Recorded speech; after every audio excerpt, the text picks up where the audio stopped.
I'd like to call the regular meeting for December 1st to order. Please stand if you can and join us in the Pledge of Allegiance, led by Councilor Pendleton.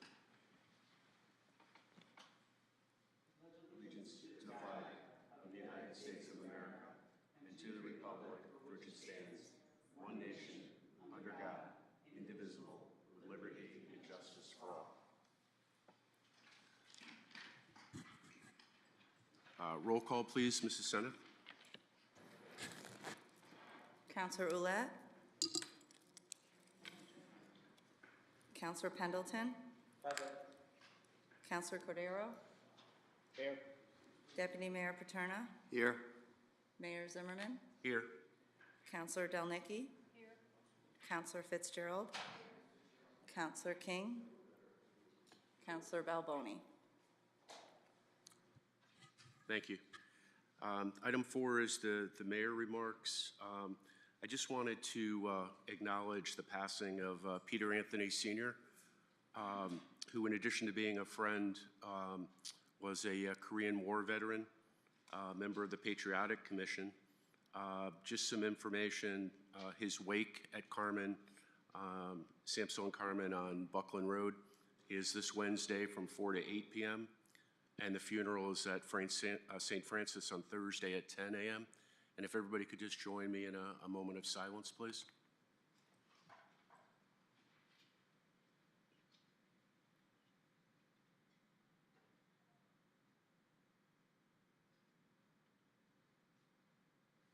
Thank you. Item 5 is the adoption of the agenda. Deputy Mayor Paterna. Thank you, Mr. Mayor. I move that we adopt the agenda with 2 amendments, if I could add. One will be that in the reading of the appointments for boards and commissions, Councilor Fitzgerald will read items 11A1 through 11A21, and Councilor Cordero will read items 11A22 through 11A36. Any questions? All those in favor? Aye. Aye. Any opposed? Any abstentions? Passes unanimously. Item 6 is communications and reports. I'm sorry. Microphone needs to be on. Oh, I'm sorry. And yours is still on. All right, so that passes unanimously. No, I'm sorry, sir. Sorry, go ahead. Sorry, Mr. Mayor. I had one other friendly amendment for the agenda, if that's okay. Yep. I would like to remove item 13C from the agenda.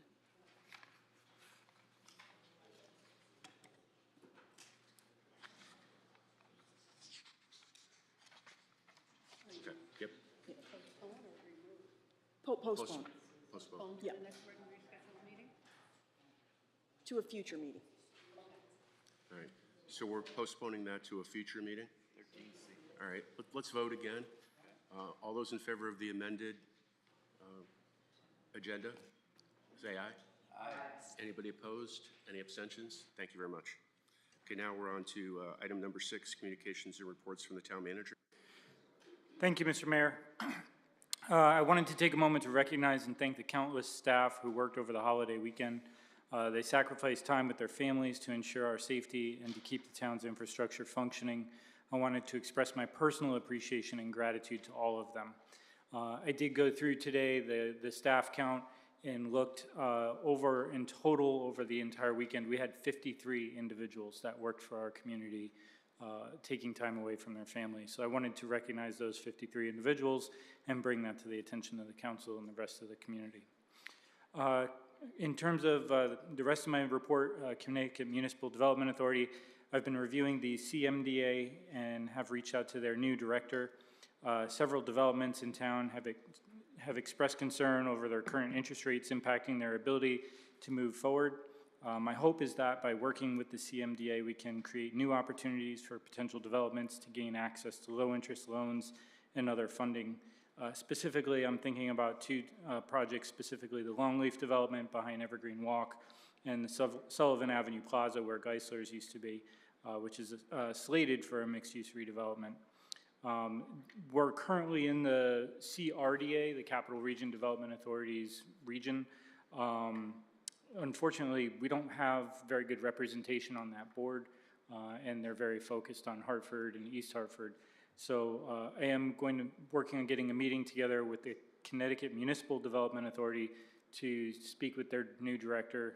This is a new organization that was formed at the state level to talk to them about what it would take to get us into that region, or into that statewide organization and out of the CRDA region, with the hopes that that would help a couple of those projects. 155 Griffin Road update. The town closed on the property at the end of last month. Since then, staff have been evaluating the structures. Both homes are in such poor condition that staff have recommended not entering them without respiratory equipment. I met with the superintendent of schools to review the structures to rule out any potential BOE use. The building official has actually condemned one of the residential structures and is evaluating the other. The original plan is to demo both structures and some of the outbuildings while leaving a barn on site for Parks and Recreation use. Over the coming months, the Parks and Recreation Department will begin designing the property as an addition to Rye Street Park. In terms of our food drive, I wanted to recognize all the first responders who held a food drive at all the major grocery stores during the weekend of November 22nd. I would also like to remind everyone that while this is the season of giving, the needs of our community are year-round. In fact, demand at the food bank tends to be greater during the summer months. If you would like to make a donation, it can be dropped off at the 150 Nevers Road. Additionally, residents in need can call at 860-648-6361, extension 3335. Two items not on my written report. First of all, I wanted to recognize our collector's report that I emailed to all of you, but I wanted to also have the record reflect that we provided that to all of you today. When comparing our grand list from 2023 to the 2024 grand list, at this time of year, overall collection for the 2023 was 56.58%. And when you look at 2024's grand list, which we're collecting now, was 56.15%. So just slightly off, but we're in the ballpark of good collections. Lastly, I did want to recognize, we are looking at the possibility of some winter weather tomorrow. Myself and Mayor Zimmerman actually had the chance to do a walk around of a number of town facilities today, and Public Works was hard at work getting prepared.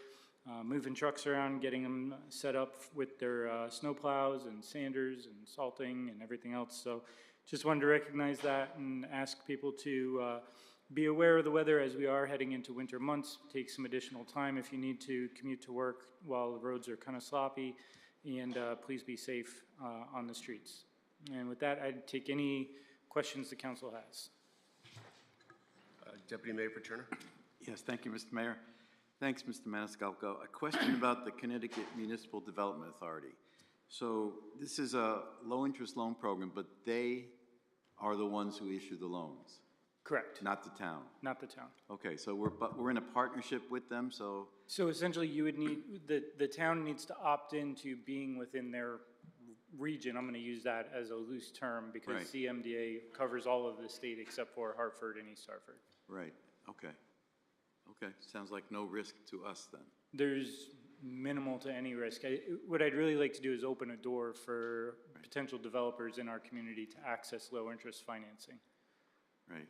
Would those developers always have to come through us as the town, or can they go directly? No. Once we're part of CMDA, my understanding is their process is to go directly to them. Okay, that's great. And then this collector's list, the grand list is primarily property tax. So do we have the same numbers for sewer use fees? Sure, so in Collection? your collector's report, I didn't read those numbers to all all of you tonight, but in the collector's report for, they are slightly different because they're comparing Grand List 2024 to Grand List 2025. It's a Right. slightly different scenario. Right, But doing comparison of those 2 years, they break it out commercial and residential. In terms of commercial, it looks like it was 99.97% in 2024. They're at 99.58% in 2025. And then in terms of residential, it's 89.3% 2024 and 89.54% 2025. okay. Do we know why the sewer rate is lower than the property tax rate in terms of collection? Well, so property tax collection is lower because we collect throughout the entire year, and typically we get two payments for property taxes, whereas sewer is collected one time. Okay, all right, thank you. Does anybody else have any questions for the town manager? Councilor Cordero? Yes, thank you, Mr. Mayor. Mr. Maniscalco, in regards to the recent developments with like Hartford Healthcare buying ECHN and stuff, has been received any information about Tamarack Avenue and those buildings there as to what the future holds? My understanding is that that purchase is gonna go through, and it's gonna move forward with Hartford Healthcare. We haven't really heard too much. We have followed like what they owe us in taxes, and not that amount for the town of South Windsor, fortunately, has been very minimal. I have been involved in some meetings maybe about a year ago now, with some other communities that have significantly larger tax burdens as a result of that filing. So, but I think for the town of South Windsor, that should actually be fairly minimal. Fair? All right, because the buildings themselves are not owned by ECHN, right? Are they not leased? No, I believe they're leased Right. from a different entity. Okay. But you haven't heard anything different that they might move out or vacate the No, I have buildings? not. Okay, thank you. Councilor Pendleton? Thank you. I'd just like to follow up with that. There is an urgent care walk-in clinic that is in one of our buildings, which is owned by ECHN. We don't want to lose them, and they've been around for over 30 years in that location. So if we can maintain them there, that would be fantastic. Correct. Thank you. Anyone else? All right, Mr. Maniscalco, I have 3 items or questions for you. First one's on page 3, Police Department. The bottom of the page talks about, I guess, what I would call a dangerous crime.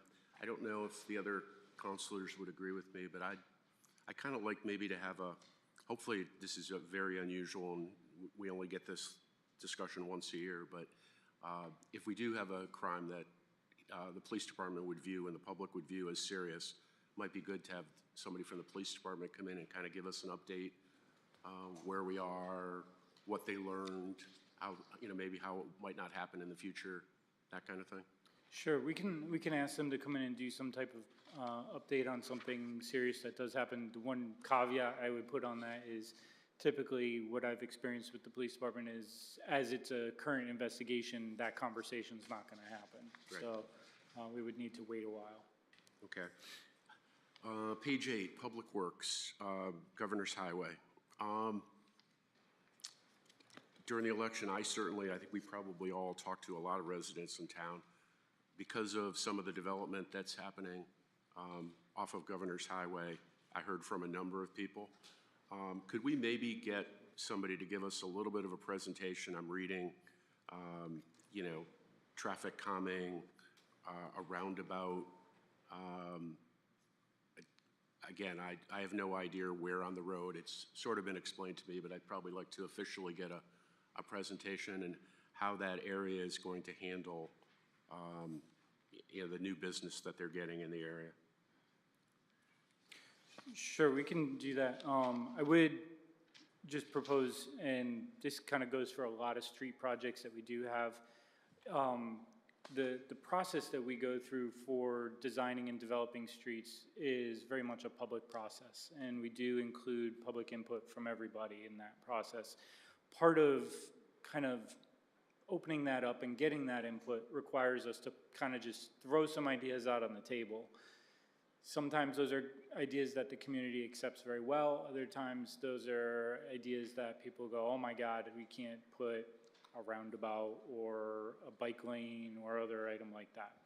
So, I don't want people to see some projects as they come out and even as they're talked about here and think like that's what they're gonna do, because these are all going through the process of public communication and getting kind of that public feedback. And the staff are extremely good at getting that feedback and implementing it, so. Okay. But we certainly can have them come in and give a presentation on where that is.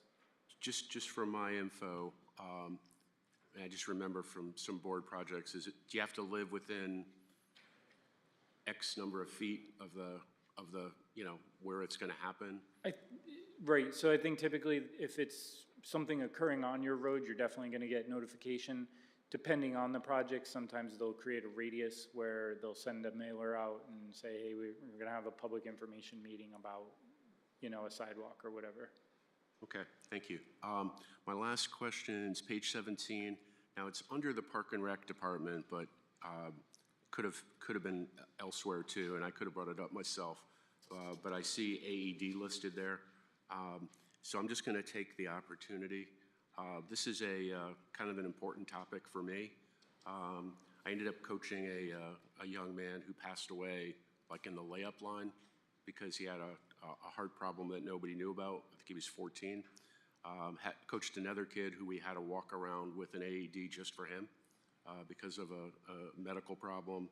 I talked to you this morning, Mr. Maniscalco, of my mom who passed away in senior housing here from a heart attack, and there was no AEDs there. Is it possible for us, I'm not talking next week, next month, but to put together a list of all the places that we have AEDs, and I'd be interested to know how many are like indoors versus outdoors. You and I talked today about the example that we have an AED in the refreshment stand at Rotary Baseball Field. Thousands of people every week walk the walking trails, use the dog park, are just there for various reasons, and because it's not outside, couldn't help them. A number of people use the baseball field as an example, but don't have a key to the building. Mm-hmm. Coaches who are practicing don't necessarily open the building, which would make it readily available if they did have a problem. I love the fact that at Nevers Road, we have one at the soccer fields outside the bathrooms on the wall. I understand that's protected, so it's a little better example than some others. But I would love to see a list. I'm really interested to see our senior housing. I know it's separate. I don't want that to necessarily be the only answer, why we don't have AEDs at senior housing, because the housing authority is separate. I get it, I heard that answer when I brought this up a couple of years ago. I just don't understand it. Where my mom passed away, there's actually a building for meetings and stuff that literally was from here to the front door from her apartment. They don't have an AED. I just don't understand. So I'd at least like a report. We can figure it out. If it's dollars and cents, then I guess it's up to the council to figure out. If there's another reason, I'd be interested to know. Sure. I'm fairly certain we already have a list of AEDs and where they're located, because we have to do regular maintenance on them to make sure that they're actually working order, which we do on a regular basis. And we certainly can talk about additional locations from there. So. Thank you. Councilor Pendleton. Just to follow up on that, Mr. Maniscalco, I hear a lot of the times when the fire department responds to a building, they have a Knox box that they call in to the PD, and the PD opens up the Knox box. If there's an AED within one of our structures, maybe we can have the sign that says, call 911 to activate the Knox, to get inside, to get it. And then that would also, you can talk, that would also activate the PD to do their thing. You know, so maybe something, just a suggestion. I'm not an engineer. That's a good idea. Right, Councilor Cordero. right, because that way people have access to it, and it'll be assigned, you know, like near the building, they can get in with the Knox box, activates really quickly, like instantly. So they'll gain access right there and grab it and go to the person, so. Yeah, we can look into that. Okay, thank you. Item 7 is public input for items that are on the agenda. Public input shall not exceed 30 minutes. When recognized by the mayor, the speaker shall approach the lectern, give their name and address. Speakers shall avoid personal attacks or impugning or alleging an improper motive to any person. The speaker may address the council on any item on the agenda. The speaker shall limit their speaking time to 5 minutes. I'm going to ask the clerk of the council, Mrs. Seneth, to keep track of that if she could. The town council does not respond at the same meeting. You speak to us. And at this time, we have 2 people that signed up in advance, and then we'll see if anybody else is interested. Mrs. Jeske.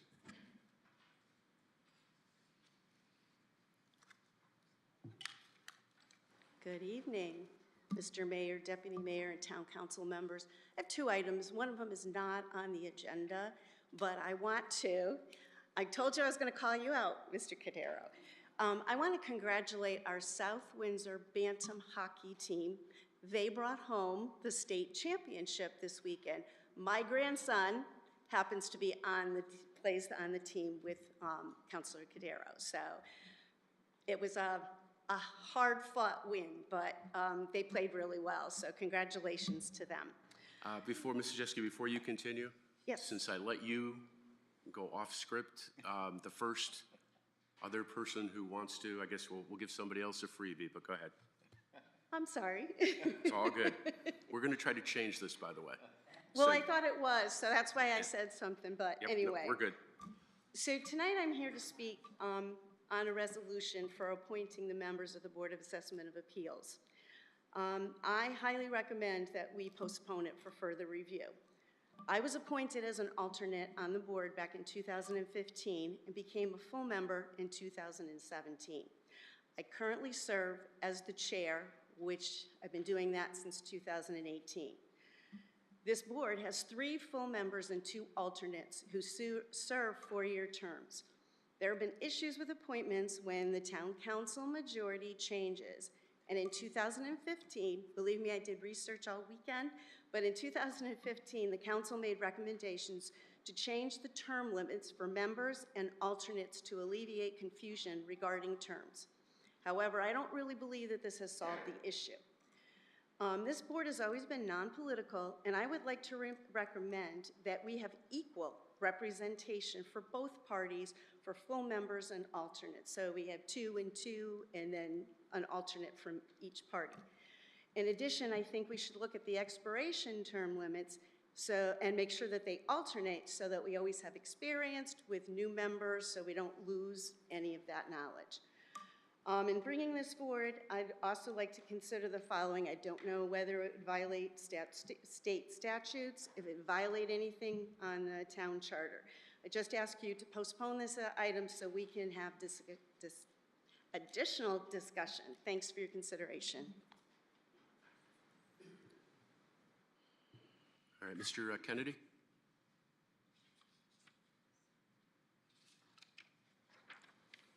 Joe Kennedy, 81 Allison Drive.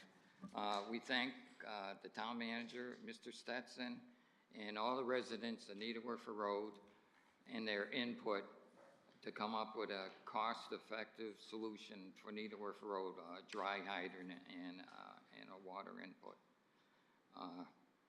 That started with just someone come up here and said, we have a problem on Needleworth Road and residents, and the town manager picked it up with Mr. Stetson, and I'm for a project like that because nobody wants their house to burn down. So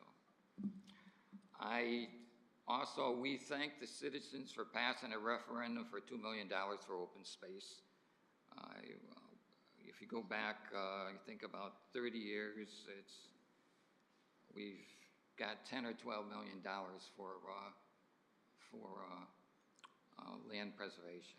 And it takes a team, and the team consists of Open Space Task Force, Planning and Zoning, Inland and Wetlands, Agricultural Commission, Park and Rec Commission, South Windsor Land Trust. And the tools that we use is purchase of farmland, purchase of development rights, and acquisition of open space. Over the last 40 years, we've preserved more than 100 acres of land.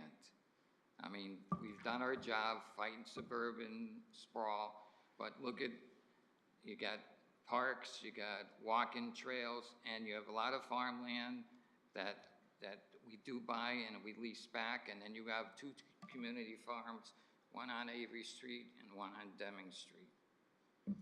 And I'm glad, I think, the town manager on getting 155 Griffin Road, the old wagon shed property, we've been working for that for about 15 years, and it took a guy to be the closer, so thank you, Mike. And lastly, support your local businesses and farm stands. Thank you.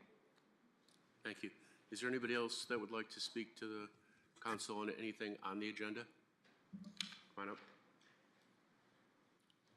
Thank you. Scott O'Brien, 426 Barber Hill Road. I saw on the agenda, I think it was 13F, a proposal to create a dry hydrant pond on town open space on Rita Werfer Road. So it says there in the agenda that it was purchased through town funds. That's not entirely true. Half, or a little bit less than half of that was purchased through a grant from the federal government. The housing, what is it? Sorry, I got it here. And it was United States of America Department of Housing and Urban Development. It was a grant to preserve open space, and part of that grant, the town entered a contract with the federal government for it, and part of the contract states that you can't build on it, which is one of the reasons why I believe when, I think it's back almost 10 years now, they had wanted to try to put solar arrays on that property. And obviously they decided not to do it, but it also states that if there was anything built on the property, the town would be required to purchase similar amount of property somewhere else within the town to offset the loss of that property. Now, not sure if that creation of that dry hydrant would constitute as a structure or not. You know, the other thing about the Nita Werfer Preserve, I don't know how many of you guys have been up there or not, but in the last 2 years, Eversource came through and expanded their right-of-way, or whatever you want to call it, to like 300 feet all the way. I mean, we're talking thousands of trees were removed on either side of the power lines, which is kind of really, it's no longer really all that wooded anymore. But it talks about 0.2 acres.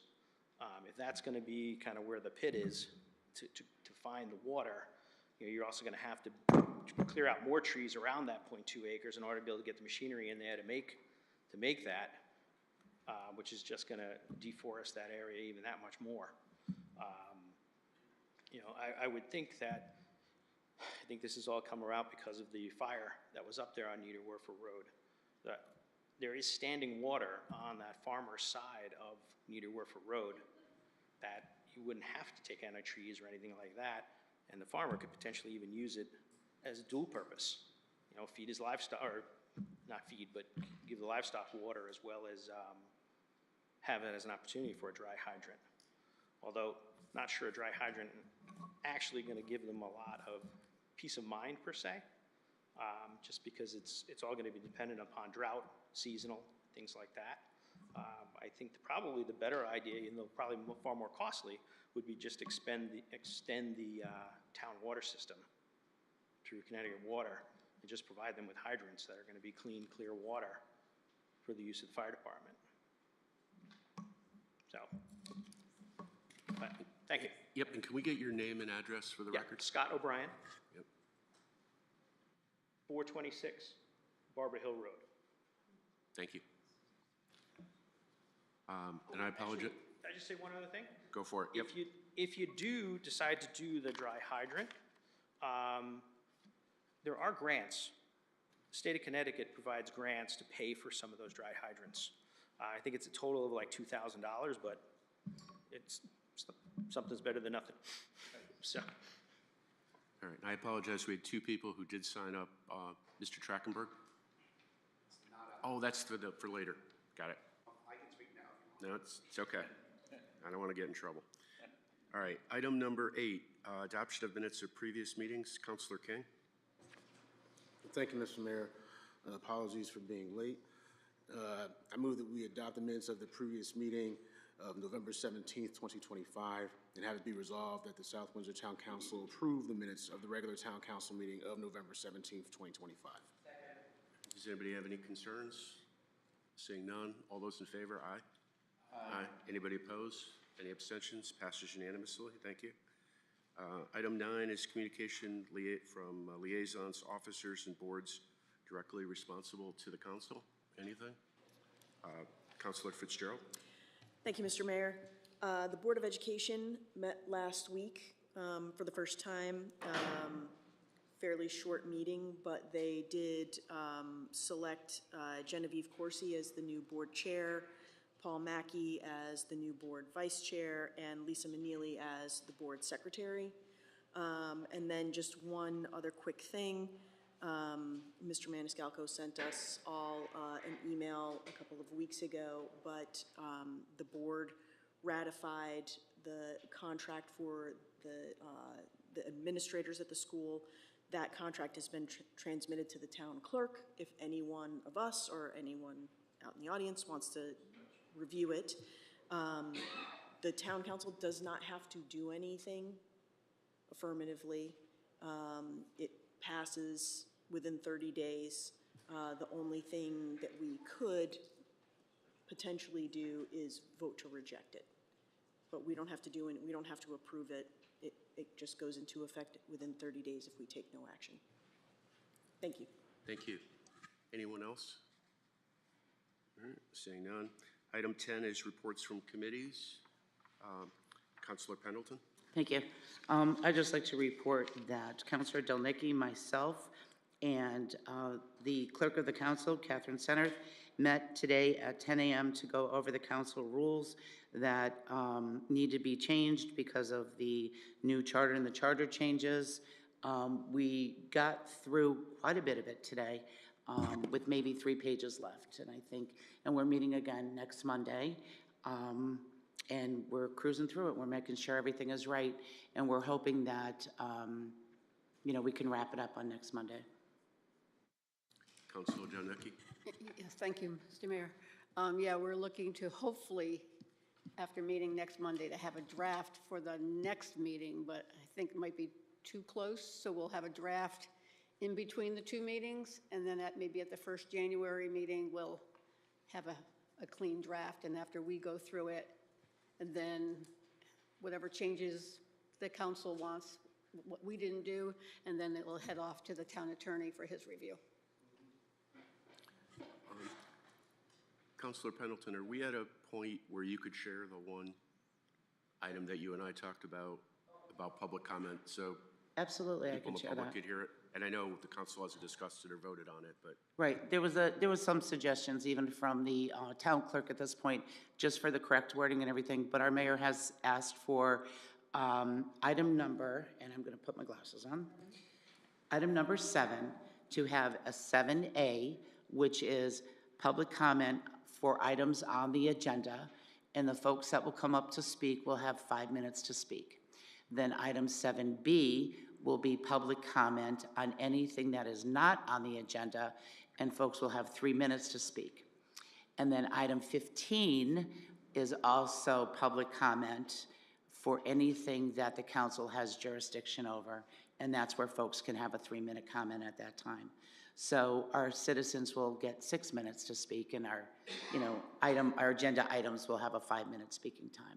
So that's something that we looked at today, that we changed, that will go forward to the council for their acceptance, denial, different way to do things, whatever it may be. But we wanted to include everyone, or the mayor's request at this point in time. thank you. All right, we're up to number 11, consent agenda, and I'm going to turn to Councilor Fitzgerald. Thank you, Mr. Mayor. I'd like to make a motion to approve 11A1 through 11A21 as a first reading on the consent agenda. Second. And you would like me to read? Well, just for the public, I know there was a question. This is a first read. We're going to come back in 2 weeks. Things could happen in between. I know we had a member of the public come speak to us, but why don't you go ahead? Sure. All right, 11A1, resolution reappointing Kathleen Mary Sharros as a member of the Library Board of Directors.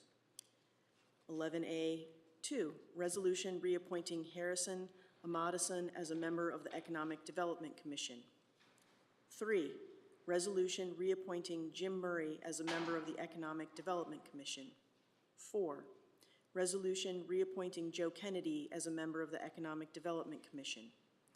5, resolution appointing Christopher Bui as a member of the Economic Development Commission.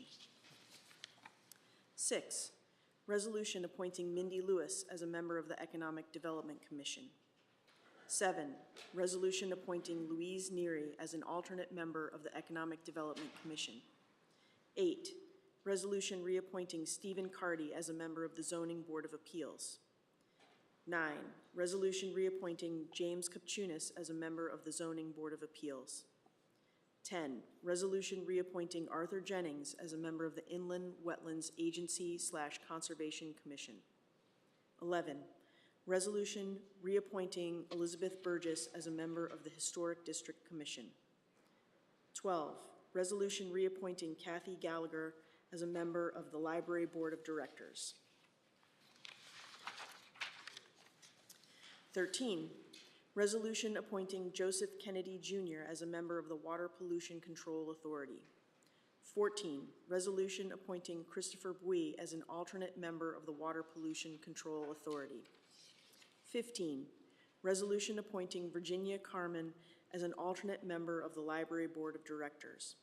16, resolution appointing Katrina Mattern as a member of the Housing and Fair Rent Commission. 17, resolution reappointing Linda Jeske as a member of the Board of Assessment Appeals. 18, resolution appointing Robert Federer as an alternate member of the Planning and Zoning Commission.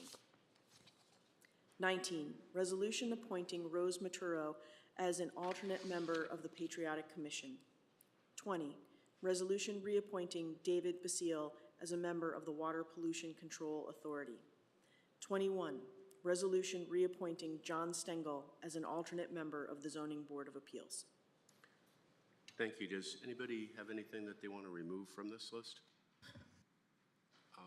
Attorney Corella, I know we asked you the last meeting, and I appreciate the quick response that you gave us that we got today, and you went through each of the boards and commissions.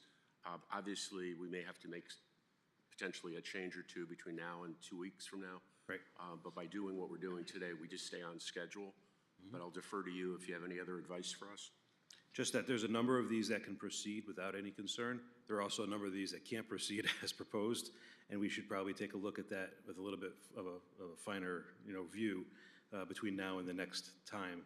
And you can go forward with the ones that don't pose any concerns, and then we have to figure out how we're going to want to address those that do pose some concerns. And when I talk about concerns, it's really the makeup of the commission, the number of particular parties that are being appointed, and just kind of how things have evolved over time on some of these commissions, so that you get right-sized and corrected. Okay. Councilor Pendleton? So with that said, we have a few here, and I know it was requested to make it an equal on the Zoning Board of Appeals, and I don't know if that's possible. There's people here that are being appointed to that, and being that it's a first read, we can still go through with the first read, and then if it does change, not proceed with a second read? That's right. I mean, the whole idea about a first read is, hey, these are the people that we're looking to appoint. Okay.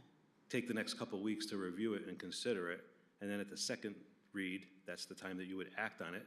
If you wanted to act on it at all, you wouldn't have to. And if it doesn't work out correctly? It doesn't work out. You don't have to do it by consent agenda either. Okay. But the point being is that there's some of these on here, just in terms of numbers, there's only, just, I'm not picking on any committee, but like Economic Development Commission, you have 5 slots to fill. You got 6 people listed. Somebody can't do it, right? Somebody's not going to be appointed. So you got to figure that out before you move forward. Right. So, and like I said, because this is a first read, this is not us taking any action at this point. But with the first read and the names being out there, we can vet those names, we can vet those, it's not even about the people, it's about the commissions and doing it correctly. Yep. So then the second read, they would either not show up, or how do we explain that? Or we do appoint them by resolution, like how does that happen? I'm sorry, I'm not. Like you're saying there's 5 openings on P and Z, but we got 6 people, so that's not gonna go forward for a second read. Economic Development, I'm sorry. Yeah, somebody from the council, whoever the Economic Development Liaison I would think would talk to the chair people or the nominating committees from the parties and try to figure out who's gonna be the names on the list going forward. Right. No, I got you, but what do we do on the council as far as a second read? That person's name just wouldn't show up? I would imagine that person would have to be withdrawn, right? A person, one of the 6 proposed for economic development has to be withdrawn. You just can't appoint 6 people to 5 slots. Right, and you guys can figure that out, how it would show up on the agenda. That's what I'm saying. How would it show up on the agenda? Because they're showing up It just wouldn't as- be there. One of Thank the you. names would not be there. Okay, thank you. Yep. And Attorney Crowell, just to follow up on Counselor Pendleton, I know today we shared what you gave us with the 2 parties, their 2 nominating chairs. Would they have to put something in writing to us saying, we've been advised, I'll use your example, there was going to be 6, there can only be 5, so our decision is please remove this person? Sure. We would need something in writing. I think it'd be best or to we have just something in hold off. writing so that you can follow it down the road. Yeah. Or we just don't address, we don't include that person or that group of people 2 weeks from now. We can't move forward unless we get something in writing. I would think one that of the that's right. parties. I would want to make sure that it's Right. clear from the parties as to who's being put, names being put forth. Okay. Yep. Right, and some kind of paper trail just to explain our actions here on the council. I don't want somebody coming down 5 years down the road and say, whatever happened to that person? They showed up as a first read, but they never showed up as second. We have to have some paper explanation as to what happened Right. in our minutes. All right, is everybody good? All those in favor? Aye. Anybody opposed? Any abstentions? Passes unanimously. Counselor Cordero. Thank you, Mr. Mayor. Motion to approve 11A 22 through 11A 36 as the first reading of the consent agenda. Number 22, resolution reappointing Justin Bordeaux as member of the Agricultural Commission. Number 23, resolution reappointing James Footner as member of the Agricultural Commission. Number 24, resolution reappointing Nicholas Jones as a member of the Agricultural Commission. Number 25, resolution reappointing Daniel Zen as member of the Agricultural Commission. Number 26, resolution reappointing Michael Atloff as alternate member of the Board of Assessment Appeals. Excuse me, Mr. Mayor, I'd like to correct Mr. Cordero. It's Michelle Altoff. Oh, Michelle, I apologize. Atloff, yes. Sorry, Michelle. Number 27, resolution reappointing Paul Burham as member of the Economic Development Commission. Resolution reappointing James Mitchell as an alternate member of the Economic Development Commission. Number 29, resolution reappointing Catherine Chiappetta as member of the Library Board of Directors. Number 30, resolution reappointing Kyle Dimitrian as member of the Mass Transit and Highway Advisory Commission. Number 31, resolution reappointing Michelle Atloff as member of the South Windsor Arts Commission. Number 32, resolution reappointing Mary Bay as member of the Housing Authority. Number 33, resolution reappointing John Caldwell as member of the Parks and Recreation Commission. Number 34, resolution reappointing Renee Powell as member of the Parks and Recreation Commission. Number 35, resolution reappointing Paul Mazzucato as member of the Patriotic Commission. Number 36, resolution reappointing Michelle Atloff as alternate member of the Water Pollution Control Authority. Is there a second? Second. All right. Does anybody want to remove anybody? Seeing none, it's probably a good opportunity to just kind of remark on how many volunteers we have, that people that have come forward to help the town. Great list of people. All those in, oh, I'm sorry. Just one question. Deputy Mayor Paterno. Thank you, Mr. Mayor. This is a question for our town manager or town attorney. So we had a person come up tonight and talk about the Board of Assessment Appeals Commission, that rather than have it by the majority party, that'd just be equal numbers of Democrats and Republicans because it's not a political group. Now, we did this a couple of years ago when Joe Kennedy came in and had the Ag Commission change their structure so it was an equal number. How do we do that? I don't remember what we passed. Was it an ordinance? Was it just a resolution? I think it was an ordinance.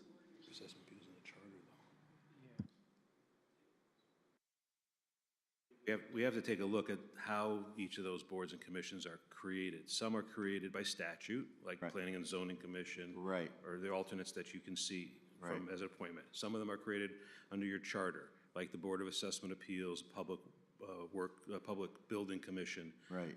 There's a few of them that are created by charter. Okay. And there are some of them that are created by ordinance. And so each of those has a different way of being amended, if at all. Okay. But it's something we can look at? and We can definitely look at it. If we can change yeah. it, then... If we can, then I'll let you know. Yeah. Okay. Thank you. All right. All those in favor? Aye. Aye. Any opposed? Any abstentions? Passes unanimously. Thank you. I believe we're up to item B, second read, and I think it's Councilor Cordero again. Oh, I'm sorry. Deputy Mayor, I'm sorry, Councilor Delnecki. Thank you. A motion to approve 11B1 as a second reading on the consent agenda. Resolution appointing Lori Lynn Gaudette Jones as an alternate member of the Library Board to fill the new alternate position, which was approved by amendment to the Library Board bylaws. Is there a second? Second. All right. Any comments, questions? All right. All those in favor? Aye. Aye. Any opposed? Any abstentions? Passes unanimously. We're up to item 12A, discussion item, purchasing ordinance, and requested by the town manager.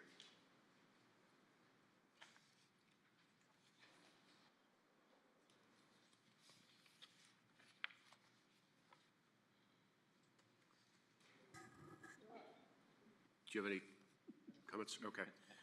So we got, this is the updated version that we got from the, I think this is an updated version from the town manager. Does anybody have any questions? I know I do, but does anybody have any questions for the town manager?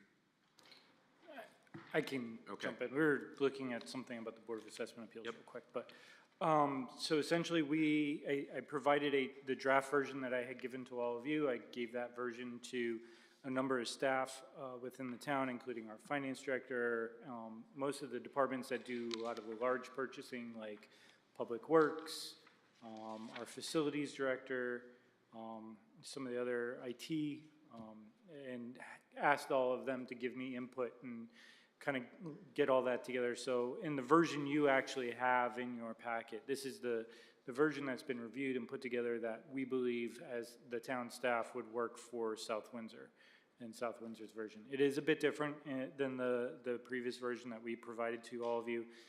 Dollar amounts are pretty much the same, but the process was changed just a little bit to more or less mirror what we do here. Okay. Does anybody have any questions? Councilor Pendleton? We didn't get a red line version from the difference of the last one to this one, so I'm not exactly sure what the changes were made from the last draft that you gave us, which came from another town. So I don't know what exactly you changed in this one, and you brought it to staff and they had some comments. Do you know Sure. where So particular? Yeah, so I could tell you where your changes are. Your changes start at the purchases of capital equipment, and that process through, Yeah. I believe, exemptions. That's the section that we changed most significantly. Got it. Okay. That's the only one? Correct. Thank you. That whole section, so A through, what is it, I. So that was added or just changed? It was changed. Okay. Thank you. All right, I got a few. So I'm assuming that this policy is in agreement with the charter? Correct. Okay. So this covers all purchases. Now, I know referendums are different than regular purchases, but do you think it might be helpful here to have something that says, I think the number is 1 million, but whatever number triggers a referendum, would it be helpful to have something here that says any purchase over X? So we do have a separate ordinance that, dictates when we have to go out for a referendum. And actually, I'd take that back, not go out for referendum, but to finance and how financing works. And typically, from a financial perspective for the town, you probably aren't going to have $1 million kind of in cash in your pocket to be able to spend on something, some type of a purchase or a piece of equipment. Unless it's coming through the budgetary process, and then in which case, if we're going to actually purchase it, it would fall under this ordinance. Whereas what you're talking about is items that we would be financing, which would fall under that financing ordinance, which is a different bucket, more or less, if that makes sense. So I understand why we have something separate for that, but I guess my question is, since we have something that says it's the purchasing policy, would there be a problem? I guess better way to phrase it.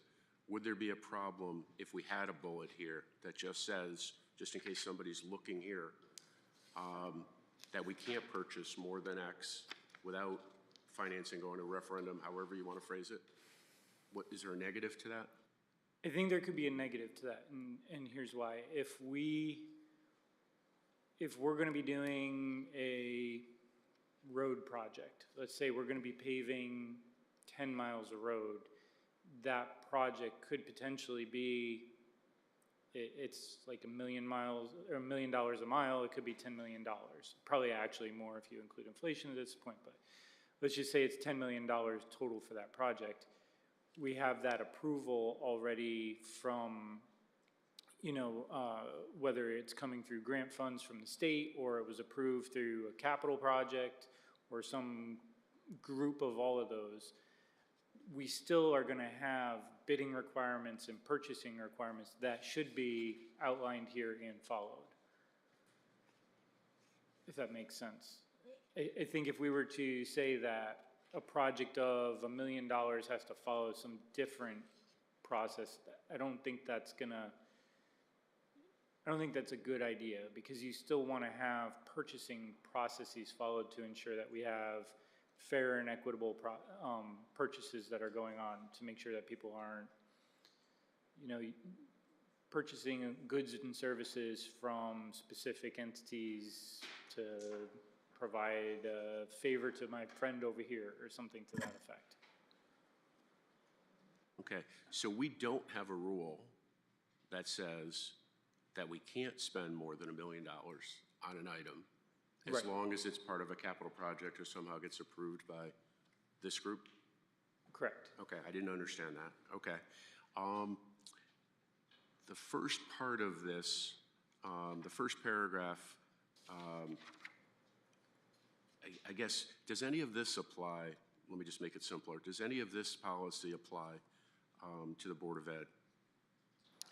I went through and I took out all the references to the Board of Ed because the Board of Ed does their own purchasing and they do it separate and distinct from the town. Okay. So I really, I know the town that we looked at for doing this actually shares a finance department with the Board of Education, but for us, we don't share a finance department. We don't share that purchasing process. Only in certain instances we do. But they really have their own separate, distinct statutory abilities and requirements. So I would say that this wouldn't. Okay. Is a public hearing required at a trigger figure, at a certain figure of spending? No. So that went So away? a public hearing is required if you want to do certain things. So for example, if you want to exempt something from an RFP process in here, you then have to hold a public hearing, and then the council needs to have a vote to actually exempt it from that process. But not based on a dollar amount. Okay. It's based on an action. So before, and that has nothing to do with the changes that we just made to the charter? No. Regardless of how much money we wanted to spend, as long as we had it in the budget, the council has the ability with, let's just call it 5 votes at the moment, we'll have that discussion later, but by just a majority vote to go ahead and spend any amount as long as it's in the budget without a public hearing? If the budget's already been passed and approved, you, in theory, have the authority to move those funds wherever you wanted and however you wanted. Okay. And then, I'm almost done. I think I have one more. I think it's the second to last.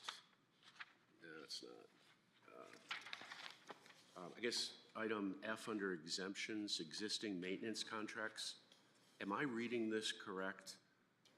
That if when we went out to contract with somebody, we didn't put a time limit in at that time, that all those contracts stay in place until we decide that we want to change it. So it could be for 50 years. Correct. So, you know, some of these, what we're thinking about, we have contracts with different IT vendors for doing dispatch, for example. Like we have a contract with NextGen.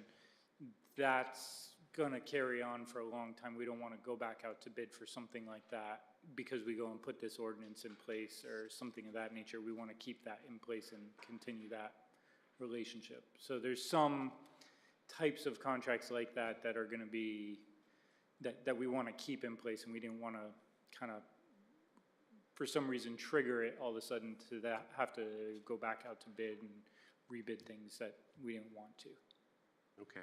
And I just have one last one. It's on the last page, and it's about the local vendor preference, which I really like the concept. I'm just trying to understand a little bit. I want to make sure I understand how this works, and then I just wanted to know how often is this used. But my read of this is, as long as the contract's over $20,000, if somebody's within 5% of the lowest bidder, you call them back and say, hey, local company, if you would like the business, you have to meet that lowest bid price. I'm assuming you still have to be a qualified bidder, and then we'll go with you. That's correct. I mean, the idea is to keep as much work in town as possible, so. Absolutely. Do we keep track of that? Not as a conglomerate action. I mean, it would be documented in the event that, you know, we got RFPs in, we said, hey, this guy is within the 5%, and we go back to them. That would be documented in that RFP package that's then typically held in our finance department. Okay. And the good news is we don't lose any money. Correct. Because we were going to go at a certain price and the person agrees to that price. Let me ask you one other one, and then I'll go to Councilor King. When I worked at the state, what they did was something different but similar, that if you were the lowest bidder or the selected bidder, that didn't stop the state from trying to renegotiate. So is that ever a case where somebody is selected, but before you actually sign your name on our behalf, you'd go back to them and say, hey, I know what you bid to get the business, but now I want you to sharpen your pencil a little bit because times are tough. Is that ever done? Is that legal? So the only time that would happen is if the bids came in and the project, and the numbers were over the total project costs that we had. Okay. But that would typically require value engineering, and we would, you know, be removing items in that project. But but if we were just doing something simple like asking for a bid on asphalt, so it's just one item, we don't go back to them and say, look, your price is too high, we need something lower, come back with a lower price. Okay. And I'm not sure, you know, I haven't been at the state for over 10 years, maybe that's now what I describe not preferred or illegal. Councilor King. Thank you, Mr. Mayor. So just so I'm clear, on the first page where it has the superintendent of schools and the superintendent of schools, so that should be taken out when you asked the question about the BOE? Where on the first page are you seeing First that? page, bid requests for proposals, RFP. Yeah. A notice in writing, blah, blah, blah, blah, blah, manager or superintendent of schools or designee. Correct. So any place that says superintendent of schools or BOE reference needs to be taken out. And a quick follow-up in regards to the mayor's question on under the exemptions with F. I know this was brought up several years ago by myself, and at that time, Jamie, who was a counselor. I guess my concern is in regards to having no fixed duration. Isn't that just a monopoly for that particular vendor? And the reason that I asked that question, for obvious reasons, because we may have somebody that can come in and do the same work. Last time I checked, you know, a telephone operates like a telephone operates. So to suggest that only one company can operate that telephone because they've been with us for X amount of time seems kind of 1930-ish. Sure. The only thing is that I get what your point is, but there are instances where there are certain contracts that we don't want to get rid of because of their interoperability with state scenarios. So, like, in my example, I used NextGen, which is our system that we use for dispatch. That is the system that the entire state uses for dispatch. I don't think we want to null and void that contract to then go to some other dispatch service, because they're out there. And, you know, we could, in theory, bring that in and retrain our staff and all that sort of stuff, but the interoperability that we would have between our dispatch center and other municipalities or even the state of Connecticut would then be significantly impacted. So I think those are the contracts that we're looking at, making sure we don't lose those. And those are existing ones that we have in place. So remember, those are just the existing ones.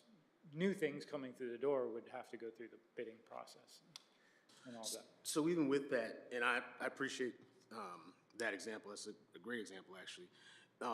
But when we have no fixed duration, does that mean that we can't renegotiate that contract either? Because even if it's through the state, as a town, we should still have the ability to say, yeah, we get it, but we're kind of tightening our belts here in South Windsor. Sure. So, you know, I would suggest, actually, I know that this has happened a number of times with a number of particularly IT contracts. As, you know, you go year to year, and every year licenses, they come to us and they say your license is going to cost you X% more.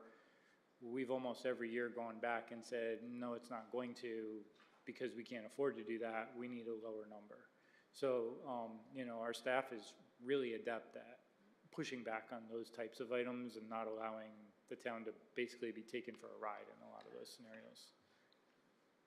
So the way that this is currently written, now that we're in that, making sure that we have everything in writing zone, just so that I'm understanding it, if we have no fixed duration and someone does come with something lower, it doesn't matter. Because the contract that they signed, say 10 years ago, says no fixed duration. So for them, they're like, So these are like service contracts. So, you know, like another good example would be like the roof. So we just had the roof redone on the town hall, right? And we used a contractor to come in and do that project. And as a part of that project, they've come out and taken another look at the roof because we've had different things back and forth. And we had some questions about certain parts of it. We don't want to, we have a maintenance contract that we've entered into with them that doesn't have a duration on it. We want to keep that contract in place and continue to use that because we have a warranty on that roof. And if we go and we use a different contractor outside of that warranty, it will void our warranty, and then we can have other more costly problems after that. So, I mean, there's a number of different examples where we want to kind of keep those fixed things in place, but yet, you know, the new ones that come through, we definitely would fall in the other categories. We just don't want to lose the existing ones. Councilor Delnicki. Thank you, Mr. Mayor. Just something really quick, Mr. Maniscalco. Under exemptions, there's a few items that have, looks like you're missing the Connecticut General Statute numbers. When we get the final version at the public hearing, will those numbers be filled in? So these were actually references, they're not statute numbers, they were references to different places in charter, in their town charter. So I'm not sure if we're gonna reference our town charter numbers or how we're gonna do that yet, but I just took those numbers out and just left them that way, but we can certainly put those references in for your final version. Oh, okay, all right. Thank you. Thank you. Councilor Pendleton. Thank you. I don't mean to be picky on you here, but I'm going to just point out a few things. Ms. Senath, when you look at the first paragraph, do you have a copy of this? Okay, when you look at the first paragraph, purchased by the town of South Windsor, it's right in the middle of the paragraph. There's a comma and a period together, and then it starts a new sentence. Yeah, okay, you got it. And then going down through into the next section of A, B, C1, C2, I see the word as being the words. The town council may delegate its responsibility under this chapter to other town boards and committees. Then we go down to C2, and it says all departments, boards / commissions. So I believe that we should be including all three of those words, boards, commissions, and committees, because we're not using them collectively together, which all three should be considered. My recommendation, I'm not sure if I'm accurate in that, but I would think to include all three. That's a good catch. Okay, and then we eliminated the superintendent of schools under the bid request for proposal RFP? Yes? Okay, sorry. And then I'm gonna go to the very last page. It says waivers with a vote of 3/4 of the elected membership of the town council. I'd like that spelled out a little bit better. Instead of 3/4, maybe it should say the accurate amount of bodies, be it, we have 9, so 6, which would be a 3/4, 6 members of the town council as opposed to 3/4.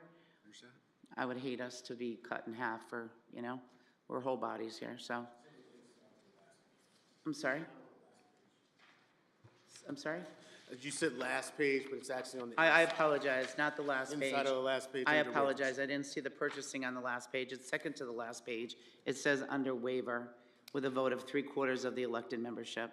Can we put that to members of the council? Yeah, we could do with a vote of 6 elected members of the Thank you. town council. That would be better, thank you. And I didn't review the last page, but I don't think I have anything there. Thank you.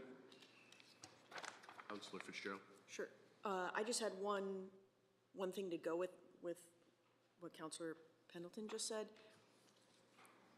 It says with a vote of 3/4 of the elected membership of the town council or statutorily designated commission. If the commission, like if the makeup of the commission is a different number, is that gonna mess it up if we say 6? Like what if a commission only has 6 members? We could just Then say you're saying- supermajority. We could use the term supermajority. So a commission would probably be like the Water Pollution Control Authority. That's the big one I'm thinking of, where there would be some actual spending authority. Patriotic Commission also has spending authority. I'm sorry, I couldn't. Patriotic Commission? That also, Yeah. So in that example that you just said, are you saying that the Water Pollution Control Commission would have to have this supermajority, and then the town council would also have to have the supermajority?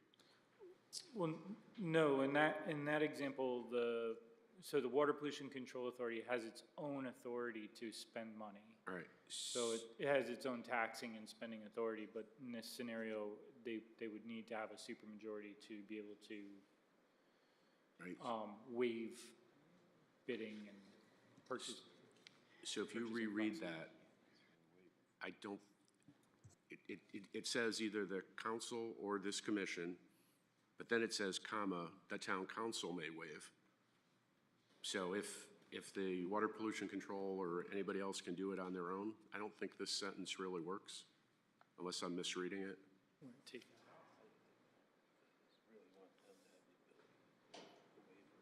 And then I'll go to Councilor King. I'm good, thank you, Mr. Mayor. Okay. So we could, you know what, maybe you, I don't know how everybody here feels, but maybe you could take out the statutorily designated commission piece, and then it just has to come to all of you. Okay, thank you. All right. And that's just a discussion item, so we'll see this on the next agenda? Correct. Okay. We're up to item 13B, discussion item budget policy statement. And again, this is from the update is from the town manager. So we had the chance to meet with the budget working group. I believe you have a budget policy statement in front of you with, I believe there's the previous years as well as your new one. Actually, I'm sorry, there's a new one, final version, as well as a redlined version in your packet for all of you to review.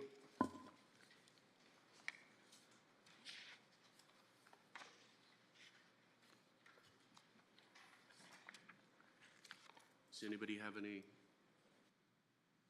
questions for the town manager? Or potential changes? Councilor King? Thank you, Mr. Mayor. I'm not sure if you had the ones that you wanted to go through at a certain point. I did. Okay, so if you want to do that, and then if you Okay. don't hit it, then I'll come back to it. All right, so I just have three, and first of all, I appreciate you and Mrs. Senator sitting down with Deputy Mayor Paterna, Councilor Delnicki, and I thought it was pretty productive, my first time through this. I have, even though I helped write this in retrospect after reading it, I got three, which I think are kind of friendly changes, but number one on the first page, I'd rather we say, develop a budget that addresses community priorities while, instead of the word ensuring fiscal responsibility, instead say while considering fiscal responsibility, because depending on how you define fiscal responsibility, you might not be able to do the first part if you adhere to the second part. So it's certainly a factor, but I don't want to overpromise here that we can develop a budget that addresses community priorities and at the same time ensure fiscal responsibility.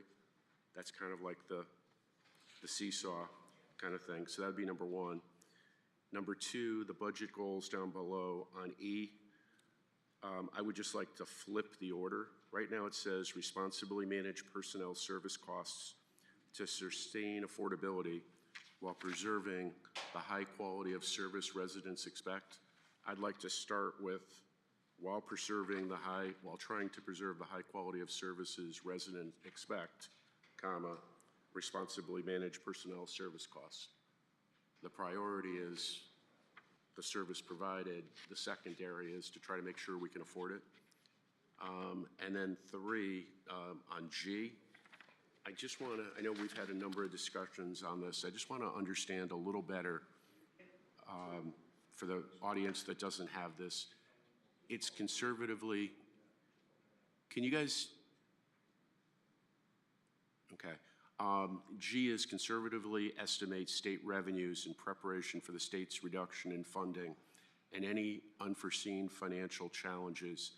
I know we've had a little bit of a discussion. Could you give us just a feel for what we're saying here is if you expect, let's say 99.5 is the average that we collect, just throw out a number, that you might put in here a different number below that number to be conservative because we don't want to like say 99.5 and only collect 99 and then how are we going to come up with the delta? Totally understand that. My only concern is if the number we put in for budget purposes is too low and we try to pass a budget with that number, in reality what we're probably doing is not providing enough service and then ending up with extra money. Money that we're saying to the public we're going to spend, right? But if we had used a little bit closer number, we would have had more money to invest in the services for the community. I know it's a fine line, it's a push and pull. You can't underestimate because that's a bigger problem, but I would like for the next meeting, if you could just let us know, like just for last year as one example, what number you used, what number we ended up collecting, and what the delta means in dollars. Did we save 500,000 by being conservative? Did we save 5 million? I'm guessing it's a number in between, and I think it would just be helpful for our discussion. I understand the concept and agree with the concept. Sure. I think, at least in terms of item now G, conservatively estimate state revenues in preparation for state reductions in funding. That's in relation to state grants that the town receives, so that's ECS and items like that. And more or less that becomes a timing issue because we put our budget together now, starting actually this month, and the state, and we have to get that to all of you and pass by May 22nd. And the state typically does not have their budget approved or done by that point, so we don't actually know what the state legislature will approve for municipal funding. We do get the governor's budget, and we try to base our numbers off of that. We try to be a little conservative off of what the governor's budget is in an effort to try to, make sure we're not going to be, out of whack in terms of revenues coming in from state grants. But all of these revenue sources in total, what we typically try to do is we look at a 5 to 10 year trend of what we've done for collections and then, or what we've received from state grants and the direction that's kind of going, we base it off of what that trend is. But we can certainly pull those numbers out and have that conversation. Right. I think we'd all agree at some number would be too low, and we probably all have a different number, some delta from the actual. I just want to know what the delta is that we've used, like in the last year, for us to have that discussion. There's I certainly know a our need. collections number that we've been putting in the budget annually is in the 99% range. I just don't know 99% what. Okay. So. Anybody else? Councilor Pendleton. Could I just ask a question? Mr. Maniscalco, I believe at our last meeting you gave us a strategic plan, July of 2023? Correct. Is that correct? I'm looking at the back of this, the general statement, the draft budget policy, and I'm looking at the numbers where it says strategic plan, page 1112, priority number 1, and then, I'm sorry, I'm on F on the back page for capital improvements, because that's kind of my thing. I was looking at that. And this is a reference strategic plan, page 11 and 12, priority 1, and then page 17, priority 4. They don't coordinate. They don't, because page 17, there is no priority 4. And it's education.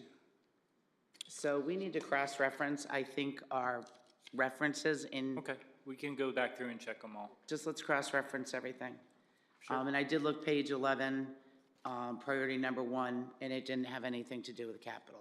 So if we could just cross-reference all our strategic plan references, I'd appreciate that. Good? You Sure guys, thing. do you understand what I'm saying? Yep. Okay, thank you, I'm sorry. All right. Anybody else? Okay. Thank you for the progress. I'm assuming we'll see that at next meeting. We can approve it, so that'll Bring it to you help again. guide you. Okay, I think we're up to new business 13A. So this was a discussion item, the mayor's policy forum to replace and expand upon the former quad board meetings. So I requested this. I'm going to give a high level. I'll defer to the deputy mayor, who quite honestly came up with the idea. But the idea is, I think the quad board meetings serve a purpose. I appreciate the fact, I think it was Councilor Pendleton, when she was Mayor Pendleton, came up with this, I believe, and I know it's been done every year since, and I appreciate that. I participated in some of them as a board member. I'm proposing that we have one in January, early in January, the regular quad board meeting. I'm asking the town to set it up like we used to, not necessarily the last one. I know there was a question last time, but to put everybody, set it up like all 6 here, and have us all participate as equal members, all the elected officials, and then have the audience in the audience, and have a public comment period for that. But in addition to that, instead of having 4 of those a year, the thought was, and Deputy Mayor, please correct me, but we would have stuff like bringing new business to town, talk about tax rebates. If you're on Facebook like I am, I think we could provide some information to people about what tax rebates means. Affordable housing, some legislation passed. What are our needs? What are the rules? What does it really mean? Process to fill unused business properties. Potential town facility needs, brick and mortar that might be coming down the line, but there's a whole series. I don't know, Deputy Mayor, if you have something to add. Yes, thank you, Mr. Mayor. I think the approach here would be to have topics that not just boards and commission and town council members, but members of the town would join us and begin to, number one, have some experts come in and tell us about these topics, and number two, have some input into the direction, future directions of this town. Rather than just what is the policy, let's talk about what's our goal here for this town. Now, we just passed the referendum for purchasing more open space, and Joe Kennedy made a reference to we're purchasing Griffin Road to expand Rice Street Park. There's never been an open space referendum that's been turned down by this town in the last 25 or 30 years. So we ought to talk about preserving land in this town and hear from people as far as what they want us to do, how far they want us to go. So I think it's more of an open forum as opposed to a policy statement kind of thing.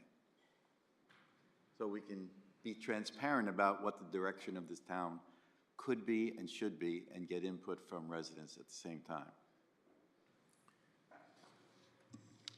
Councilor Delnicki? Thank you. We have a redevelopment agency too, so shouldn't they be part of this forum? So the town of South Windsor has a redevelopment agency was designed very specifically on, I want to say the title is the 291 corridor, but it's really Route 5. So they have a very specific location, and they had a very specific goal associated with the Connecticut Studios project.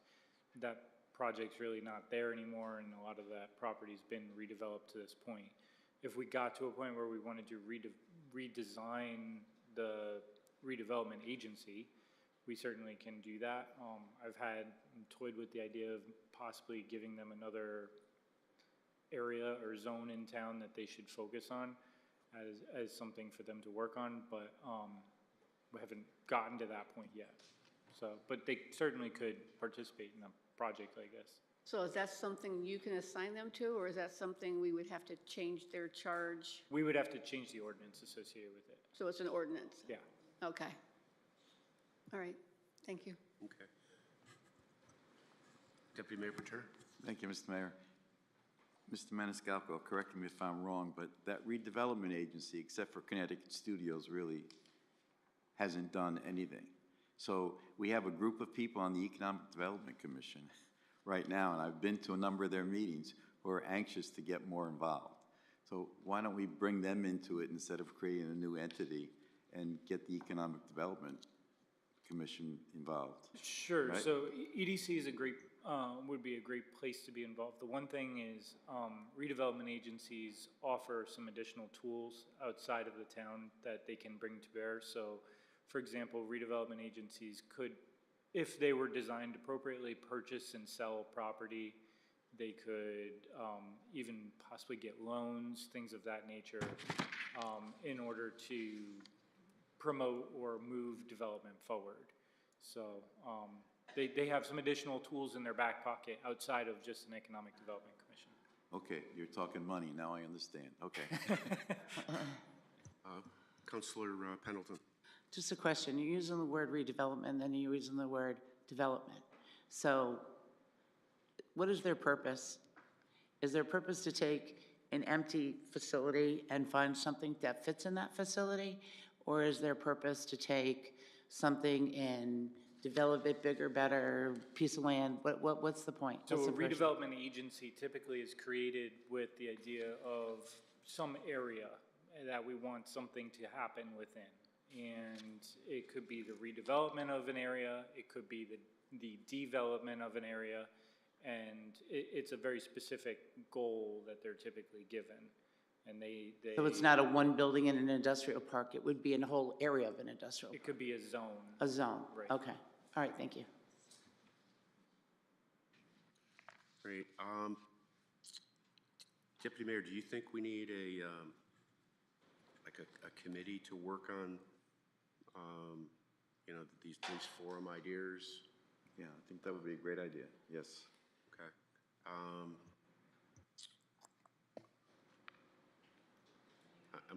I'm guessing since they're called Mayor's Forum, it probably should be you and I. The mayor's gonna be there. And I guess I would look to the Republican mayor, just to see if somebody would be interested in participating. Sure, I'll be interested in doing it. Steve? Sure, You okay? absolutely. Okay. So the three of us will start planning it. Obviously, we need to work through the town manager, but let's give this a shot. Okay. We are, item 13B is a discussion item, Park and Rec Facility, and this was requested by Deputy Mayor Paterno. Thank you, Mr. Mayor. Well, as everyone knows, the Park and Rec referendum was defeated, but that doesn't change the needs of the Park and Recreation Department in this town. So I'd like to see us start some movements in looking at a new facility for them somewhere. Doesn't have to be Old Orchard Hill School, but somewhere in town. And I think it makes sense for us to look at, you know, grant money and funding, but at the same time, meet with the staff of the Recreation Department and find out what their actual needs are. We have a lot of information on site plans for town because the original committee did some work on this, so we can get all that information back. And it's not so much the site, it's so much what does the building need. And I think that's what was missing in terms of the referendum. People really couldn't see what the building was going to give to us in terms of recreation by spending X number of dollars on a couple of improvements rather than coming up with a whole facility. So I'm anxious to get to work on it. I'm happy to work with a group of members here. Can I, just going to ask a question of the town attorney, and then I'll go to people on my left. I know at some point in this discussion we're going to talk about what Public Building Commission is charged to do. So if we, hypothetically, if we wanted to do something, a process that didn't have them involved right from the beginning, but had them involved more how the school project worked, where they didn't get involved until we actually went through the referendum process. So it was the concept came from educators. It went to referendum. The voters said yes to a dollar figure. And then at that point, the Public Building Commission was asked to build it because they're the building experts, because that sort of understands that they may not be the subject matter experts. Now I know town manager and I have had a couple discussions. I know there's a difference between building a school and building a rec building. You know, there's all kinds of laws and stuff, and what's the phrase? I'm going to admit. Ed specs. Ed specs. I got to go to the town manager. I was the board chair. But ed specs for schools, and there are no ed specs or specs like that for a park and rec building. Just so you know, I have had a quick discussion with the chair of the PBC. I don't think they would disagree with this concept. I know, just speaking for myself, I'm not looking to reinvent the wheel. I'm not looking to start from scratch. I think if we were to ask the recreation director as the subject matter expert what she thinks she needs, what the town needs, I think she could explain it in about 5 minutes. I don't think it's really complicated. I think we have to find a location, come up with a plan, make sure it meets South Windsor. So we're not going to talk about a field house. We're not going to talk about a natatorium, but we are going to talk about a gym and a pool. For anybody who doesn't know, they're the same thing, but we're going to talk like we're trying to build this in South Windsor. We're not going to start with a figure that's out of left field and have that become public until we actually do the work. I think the process was pretty bad the last time, but I think the goal is very important. All right, I don't think there's anybody in town. I did a walkthrough at Orchard Hill today. If anybody questions why we're having this discussion and why it's a need and not a want, I'd recommend you call the rec department and ask them to take you on a tour. I did it for like the 3rd time today. Even the discussion about if we wanted to put an elevator in that building, you would think if you walked in this building and it's 3 floors and all the floors, like most of our homes, are above each other, so putting an elevator is pretty simple. When you go to Orchard Hill, I didn't realize until today, because it's a split level, you can't actually put an elevator currently in that building. You have to build a little bit of an addition to then build an elevator. And just walking through there's not one classroom there. It's a classroom. They're classrooms. They're not rooms for a rec department. I will admit that I took 5 minutes in the voting booth and ultimately voted no, not because I don't think we need the improvements, but I was worried if we spent $9 million, would the public a year or 2 or 3 from now actually spend money on what we actually need? And I think the answer is no. I think they would have said, we took care of the Park and Rec building, and I don't think that's a solution. But I'd at least like to put together a group and have them take another look. We may have to figure out when's the right time, what we can afford. I get all that. Everything's always more complicated than you think. But I would like to take another shot at getting a plan, but I don't want to sit here and repeat what just happened. And it's not a knock on anybody, but it got way too confusing. We built 4 schools with less discussion than we had over a Park and Rec building that didn't get built. Didn't even get close to getting built. But I will, was there somebody to my left? I know Councilor Pendleton's light's on, so I'll go to Councilor Pendleton. Oh, thank you. So I'm trying to understand, you want to create a group that's going to meet and talk about a solution for the Park and Rec building? Yeah, right? and Okay. come back to this group. Okay, so I'm going to be reading an email later this evening from a gentleman who's been on the Park and Rec Commission for a very long time, Mr. Al Larson. He's had wonderful public comments about what the Park and Rec Commission has done in the past. And I think I'm just going to make a subtle suggestion that there is a strategic plan that was created by the Park and Rec Commission. If that group knows about that, pull that up, because a lot of folks are new and they don't know the history of what was created in the past, or what studies have been done, or what the citizens have said, whatever. So, and Molly's new to the department. I don't know if she even knows about it. So just, there's past history, and Mr. Larson is going to bring that forward this evening in one of his emails to us that I'm going to read publicly. But just do a lot of the research on the past and pull it all together so we don't have to reinvent the wheel. So we can look at what has been already created. Just a suggestion, thank you. Yep. I think the Recreation Director is well aware of the reports that have been written. I don't really think this is complicated. It became complicated, but I really don't think this, the only complicated thing is, can we afford to do it? What we need, I think, is pretty simple. I think, quite honestly, if this takes more than a month of this group meeting, I'd be really disappointed. Again, the harder decision is, can we afford it and when? What we need, I think, is pretty simple. Where we put it is more complicated. There's probably a couple locations. But, so we're gonna come back with a resolution, all right? And at that time, unless something changes, I was gonna ask Deputy Mayor Paterna, Councilor King, Councilor Roulette, it's gonna say town manager or his designee, which it would be Park and Rec Director.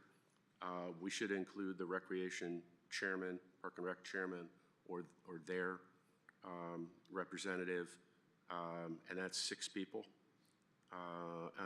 And I'm sorry, and the chairman of the PBC, or their representative. That would be 6 people, small group, and fresh look, because I don't think any of those people were involved recently, but I think a whole bunch of those people have a lot of knowledge, and they should be able to come back to us, with a plan. I guess the question to the town manager / town attorney is, do we need to change anything in the ordinance for the PBC if we follow the plan that I'm proposing? And because I know there's language that says, be generally responsible for the planning and construction of such building. Now, it doesn't say when they get involved, which would be my read, but I'm not a lawyer, so I'll defer. Does that mean from the beginning? And what do we have to do to change that? Mr. Mayor, can I add something here? And before you answer, I was the liaison for Public Building Commission when at least 2 of the schools were built. And my remembrance of that was when that plan came to Public Building Commission, the ed specs were all done. They weren't debating about how many classrooms there should be. They were looking at the planning in terms of the design, the construction schedule, getting bids for the architect. That's where they came in. They didn't talk about how many classrooms do you need, how many gymnasiums do you need. They weren't involved in that. So that's why I think this fits better. If we work with the rec department and our committee here, and then we present whatever our conclusions are to the Public Building Commission, then they take over from there, that's fine.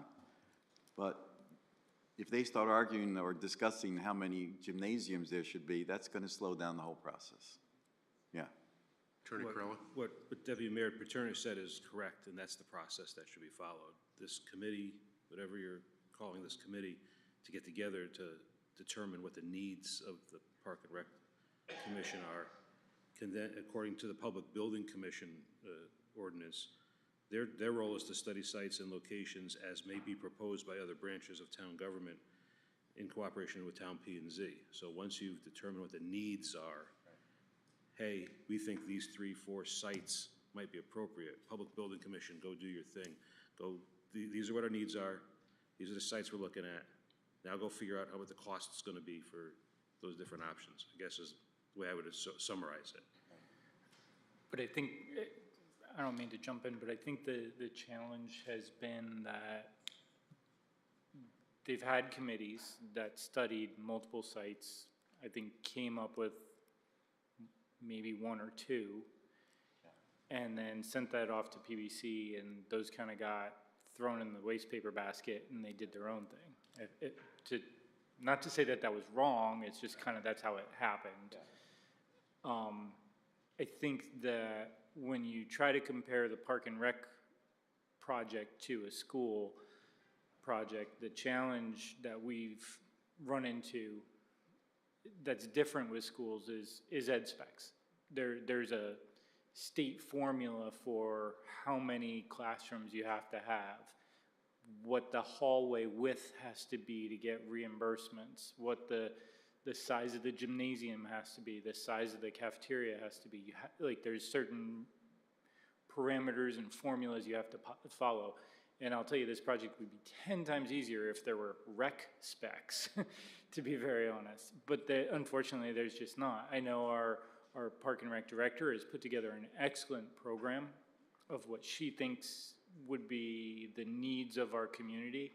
And I know in those processes that we went through with the committees and even some with the PBC and the architect, that was all looked at and determined like, yeah, that this is what you would need to actually do that.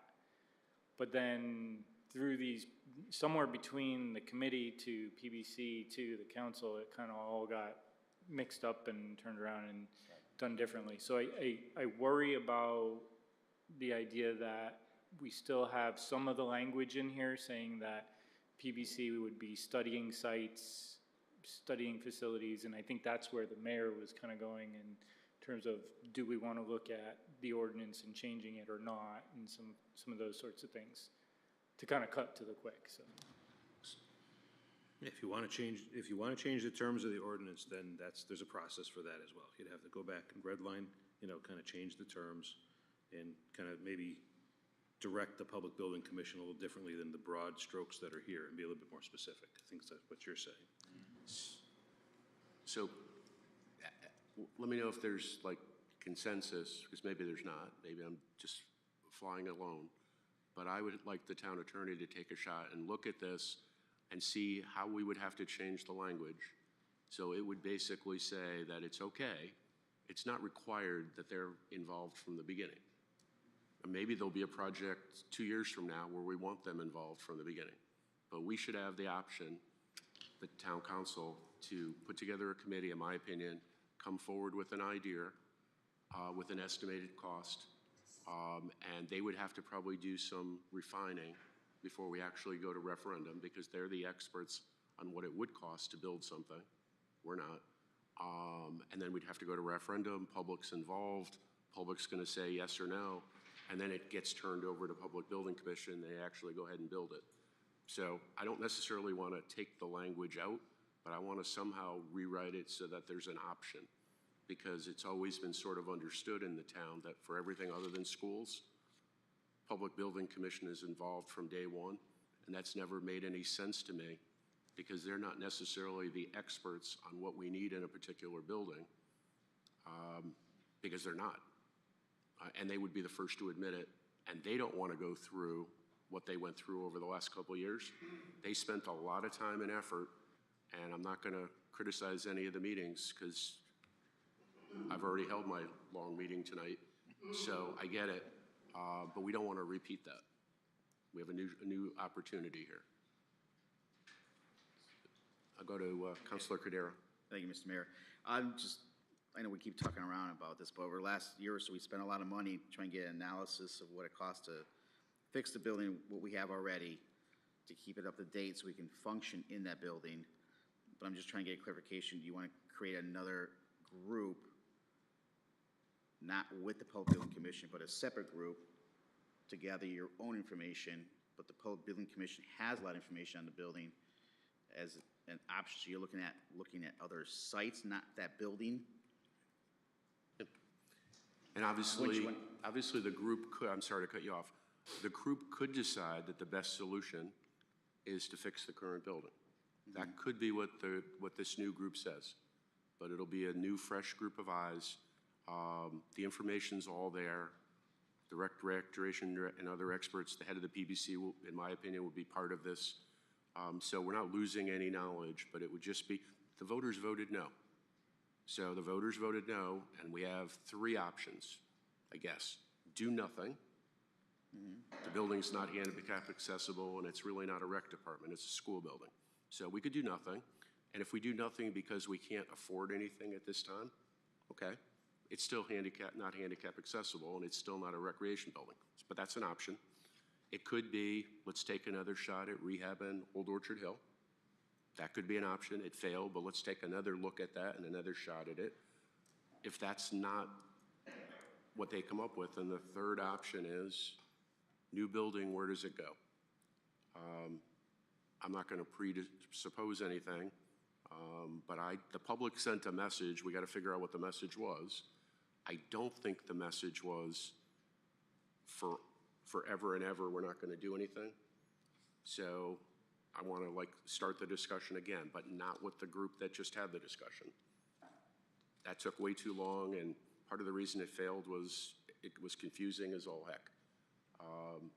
So that's my idea. But if we have to go through a hurdle of the PBC ordinance, I'd like to take care of that too as part of it. Okay. I just think it's important to kind of keep them in the conversation as well, you know, because they've looked at the building, they know what it needs, short-term, long-term, like you were saying, but then, I mean, I don't know, it's almost like you're creating another group to gather that information, then Public Building Commission doesn't know the information you folks gathered, but you're trying to incorporate them too, and... Well, yeah, understand, by this group of people, there won't be a lack of knowledge. We're bringing in the Park and Rec Director, and we're bringing in the head of the PBC. Okay. What don't they know? They were invited, and we're bringing in a former member of Park and Rec, Correct. Former mayor. I think Councilor Roulette, in my opinion, would add a lot, because he's probably the only fresh look. And I thought he'd be good for that. I didn't ask him if he'd be willing to serve. Probably should have done that. All right, thank you. Councilor King. Thank you, Mr. Mayor. I was going to make this suggestion because I hear where Councilor Cordero is coming from. However, I look at it as a football fan that's Philadelphia Eagles that have lost 2 back-to-back games. Sometimes you got to blow up the team that didn't win. So in this particular case, the voters said no. And I get what you're saying, but you don't, throw out the money or anything like that. However, we do have an opportunity to say, okay, what could we have done better? Do we need to get another offensive coordinator? Do we need to get another, coach, and not say we're going to use the same ones just because? Yeah, we won it before, but you didn't win it this time. And I think from that perspective, that's where you get the fresher eyes. And if we have a new directive, because again, the voters are the ones, not us. The councilors didn't say no. We put it out there. That was our charge. That's what we wanted to do. We wanted the voters to tell us no, and they did. And so from that perspective, I think that with a new charge, this is what we need you guys to do based off what it has worked perhaps somewhere else, because I just was told I'm on this committee. So what I would probably like to do is go to see other towns along with Molly or whatever and say, okay, what did you guys do? How? Because we don't have specs. And I get that point too, and say, okay, how did you make this work? And now we have, we can still look at the old stuff and maybe we'll take some stuff. Maybe I'll keep a quarterback, maybe I'll keep a running back. But if one of them didn't work, then I might get rid of them. And so from that perspective, I agree with you to a certain extent, but I think that the fresh eyes and a fresh directive, it might put us in a position, even if we don't do it now, we may say, okay, you know what, we don't have the funds now, but this is a great plan to do 2 years from now. You know, and I think that might help us. That was my only thought, but I agree with you to a certain extent. Okay. So we'll have a further discussion when we try to put a proposal for a vote, but I guess I would ask again that the town attorney if you could work on the language so that that's not a stumbling block. Okay? Thank you. All right, item 13C, I'm going to go to Councilor Fitzgerald. Oh, we already did that as part of the agenda, sorry. Okay, yep. 13D, discussion on boards and commission review. Councilor Cordero. Thank you, Mr. Mayor. I was just bringing it up because I know in the past, I've noticed, not specifically, but there's been boards and commissions that have canceled meetings because they've lacked a quorum. And just looking to open a discussion to maybe we can condense some, remove some. I know some are required by charter, some are required by ordinance, but there's other ones out there that I just feel like it's a good opportunity just to kind of freshen things up and go through them. I know it's hard to find people to volunteer their time to boards and commissions, and I was on a few where many of them got canceled because we lacked a quorum, which is frustrating. People who show up and dedicate time to it and then come to find out that they were canceled. So I'm just looking to create a committee to look into some boards and commissions that we can try and condense, remove, et cetera, kind of streamline things a little bit. It's been, I think it's time, it's needed. Councilor King. I agree with Councilor Cordero. I think that's something that we tried to do before, but other things took a priority, rightfully so. But I do think it's time to do that because I think that a lot of, to your point, Councilor Cordero, we had a lot of residents that were volunteering and then they became disenchanted. And then they lost all the fire that they had, then they wanted to get involved just because of those different reasons. And even if we can get it to a point where when we do, to use your word, which I agree with, streamline, that we also put in a situation not to necessarily go backwards, but I do think that it definitely helped during the time of COVID where people could meet via Zoom and other electronic devices. I know we probably use that even in our different meetings across the aisles. And I think that that was also at one point an impediment because everybody felt they had to come here and lunch and all that type of stuff. So I'll be more than willing to work with you on this because I think that this is something that does need to happen to get our town re-engaged again. Yeah. Thank you. Councilor Pendleton, and then I'll go to Councilor Cordero. Would this committee be considered a temporary committee for the council? I would think so, yeah. Okay, temporary committee. And does it have to be determined how many people are going to be on this committee? 3? I'm sorry, say again? What are you Would asking? it need to be determined how many people would be on this committee? So you can- Right now, you we can have appoint- 2. Yeah, you can appoint how many people you want on the committee. Okay. The council can appoint 2, 3, 4, whatever. Is there a deadline? Do we set a deadline? You typically want to have it done during your term, your next 2 years. Okay, If you don't end it by then, it will end with the new town council. okay. And then just a recommendation, on our town website, our boards and commissions should have all their definitions and how they were created. I made sure that happened for all our boards and commissions and committees that are on our town website. You can look them up and see what the definitions are and how they were created, so you don't have to do a lot of legwork. And if you have to, you can contact the clerk of the council who would have the ordinance that created them, so. All right, thank you. All right, so we'll put a resolution next meeting for a committee. 2 of you have volunteered. If somebody else wants to volunteer in the interim, I'm fine with the 2 of you, but if somebody else wants to, and I'm hoping the goal is end of January. This isn't rocket science. Shouldn't take that long. No. Okay. Councilor Cordero, did you still? Go. Okay. Thank you. All right, I think letter E is resolution approving the deed for streets. Councilor King? Thank you, Mr. Mayor. Be it resolved that the South Windsor Town Council hereby accepts the deed for the streets within the following subdivisions. Was this Kilkenny Heights 2? Looks like it's for both of them.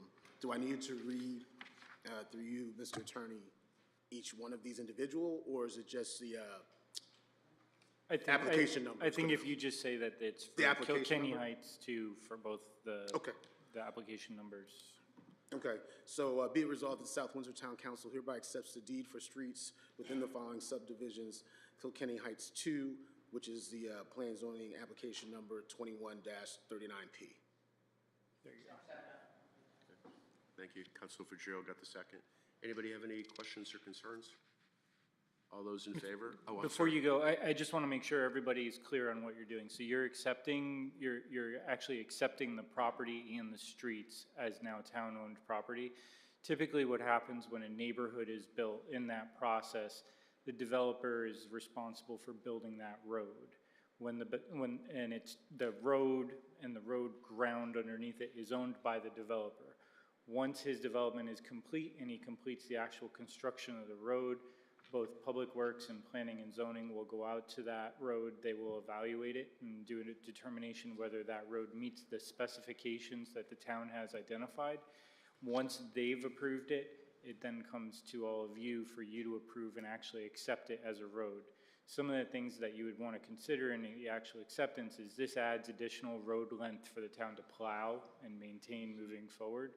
So if you actually look in your packet, there's a nice little map, shows you the areas that you'll actually be accepting as road. So it's not, in this case, it's not a huge amount of road, but I wanted to make sure everybody understood what you're actually doing in this process. Thank you. Councilor King? Yes, so just to make sure, as I thought I understood it, but I'm glad, thank you for that. But isn't this, we're accepting, so doesn't this go, it doesn't just end with us here though, right? Yeah, it ends with Or you does here. it? At this particular point, this is it? This is the end of the road. Okay, so no, that's And that that's pun was fine. intended. Like, initially, that's what I thought, but at the same time, I'm just making sure that, so all of the other work, per your map, which I did look at, has already been done. Correct. Public Works has reviewed this, Planning and Zoning's reviewed it, Engineering's reviewed it, they did their core samples of the road, make sure it meets all our standards. Right. It's all done. And so they've already said, again, that's what I thought, and then I'm like, wait a minute, maybe I'm missing something. They've already done the work to say, hey, this is a go. It's just up to you guys to approve it, but for everything else, this is a go. Correct. Okay, thank you. Linear feet, Councilor Pendleton? I guess. So looking at the map that's in our packet here, Maskell Road, 1,150 feet, linear feet is to be accepted? Correct. And is that on here? Oh, yeah, the very top one, got it. And then we have the 12 acres of open space, and then we have the dissolved cul-de-sac wing. So that means we're getting rid of that wing and we're making it a straight line now for a road? Is that what believe- that's saying? So my understanding is typically what will happen when we're taking a cul-de-sac and extending through is that cul-de-sac circular area probably is going to continue to remain there. That being said, the road, you're accepting it now as a road moving through that cul-de-sac. Do we own that piece of Maskell Road? Because if you look at where the cul-de-sac is, there's a line that goes across the road. Correct. So it's cutting Maskell Road in half there. So before this neighborhood was put in, it ended where that cul-de-sac is, Okay, right? right? So the developer came in and put a road, and I see what you're talking about with the property line coming There's a- across there. right. That's the old property line of where this actually ended. That's gonna disappear? That disappears. It already Now goes disappeared? through. Well, once you vote, it'll disappear. Okay, okay. So you can drive through that whole road now, right? Okay. That's because I saw that and I'm like, wait, stop, because it's the same road. So now what you're saying to us is that we are now accepting Maskell Road as a town road, where we're increasing linear feet. Correct. And the detention basin, is that also on the acceptance? If we vote yes on this? This is just for the road. Just for the road. The detention basin and all the other parts Got of it. I believe went through planning and Well, the zoning. and all 12 that. acres of open space is on here, is it not? I believe that It was is. already, It is. For the- your resolution is only for the road, Our resolution is only for the road? accepts the deeds for the streets within the following subdivisions. Okay. Okay, not the land. All right. Then why is that in, okay, I guess it would have to be in the application. Okay. Streets from the following. The 12 acres is in there, the open space. In that little chart on the bottom of the resolution, it says open space detention is 12.25 acres. It's not just for the road. It says open space detention basin. It's on your chart, but It's also, this yeah, is, the the chart of the resolution is resolution. for only the acceptance of the road. It doesn't say that, though. Be it resolved that the South Windsor Town Council hereby accepts the deed for streets within the following subdivisions. Streets, that's a road. So did the open space detention basin have to be included in this chart because it's part of the application of the road? Why? Do you see what I'm saying why on the they chart in our include- resolution? I understand that. I'm gonna guess that for whatever reason, they included the chart on your resolution because they copy and pasted the chart from the memo that was sent to the Got it, department. okay, okay. Because I just don't want to be taking over something that, the 12 acres or something. When- Well, I mean, the open space. No, I don't is- want to mow it. So the open space, typically, this is an open space subdivision. That Right. that property is given to the town anyways. Okay. Okay, so we're good on that. All right, thank you. All right. Is everybody good? All right, all those in favor? Aye? Aye. Anybody opposed? Any abstentions? Passes unanimously. All right, 13F, Counselor Delnecki. Thank you. Resolution referring the proposal to create a dry hydrant pond on the town open space at 311 Niederwoofer Road to the Town of South Windsor Planning and Zoning Commission pursuant to Section 8-24 of the Connecticut General Statutes. Whereas the town purchased 117-acre property in 1969 using town bond funds approved by referendum, and whereas the property known as the Wildlife Sanctuary with frontage on both Barber Hill Road and Niederwoofer Road consists largely of historic farmland that has since become primary woodland forest. And whereas the town has proposed using approximately 0.20 acres of this property for the installation of a dry hydrant and the creation of an associated water source, and whereas prior to identifying and encumbering funds for the construction of the dry hydrant and associated water source, the town council wishes to have the proposed review for approval by the Planning and Zoning Commission and the Inland Wetlands Agency / Conservation Commission, and whereas any plan to expend funds to develop town-owned open space properties must first be submitted to the South Windsor Planning and Zoning Commission for a report pursuant to Section 8-24 of the Connecticut General Statutes. Now therefore be it resolved that the proposal to create a dry hydrant and associated water source at 311 Niederwoofer Road be submitted to the South Windsor Planning and Zoning Commission for a report pursuant to Section 8-24 of the Connecticut General Statutes. Is there a second? I'm sorry, yep. Counselor King? Oh, I'm Actually, sorry, Counselor Delnecki, I'm sorry. thank you. I thought of this prior to the gentleman when he spoke earlier. I thought there were federal funds used for the purchase of this property. So is it proper to do something if federal funds were used? We can still send this for 824 review. Okay. We can do some additional research into what those funds were, or where they are, or how it's all associated with it. We have done a deed review, and there's nothing on the deed that's not allowing us to do something like this at this point. So we can try to see if there's some other records somewhere. If other funds were used, then at a later date, should we revise this resolution? Because if it just says bond funds, purchase with bond funds, and not mentioning any other funding source, such as federal funds, state funds. I mean, I don't think that's going to matter for your 824 review at this time. I mean, in 824, essentially what you're doing is you're sending the project idea to the Planning and Zoning Commission and asking them to look at this property as it relates to their plan of conservation and development, and say, our municipal use of this property for this purpose, does that meet and sit in conformance with your plan of conservation and development or not? So I think for the purposes of tonight, I don't think there's any need to really revise that or anything. We do have plenty of time to continue to do that research into the grant funds while they're doing their review at the same time. Okay, thank you. Councilor King. So just, and I agree with Councilor Delnicki, so just, so we can push this forward so that these other committees can get the work done, but at the same time simultaneously look, and thank you, Mr. O'Brien, for bringing that to our attention, do that other research. Correct. And if we need to, again, to Councilor Delnicki's point, the resolution doesn't have to be, it's not in stone where we can't amend it. Correct. Councilor Pendleton.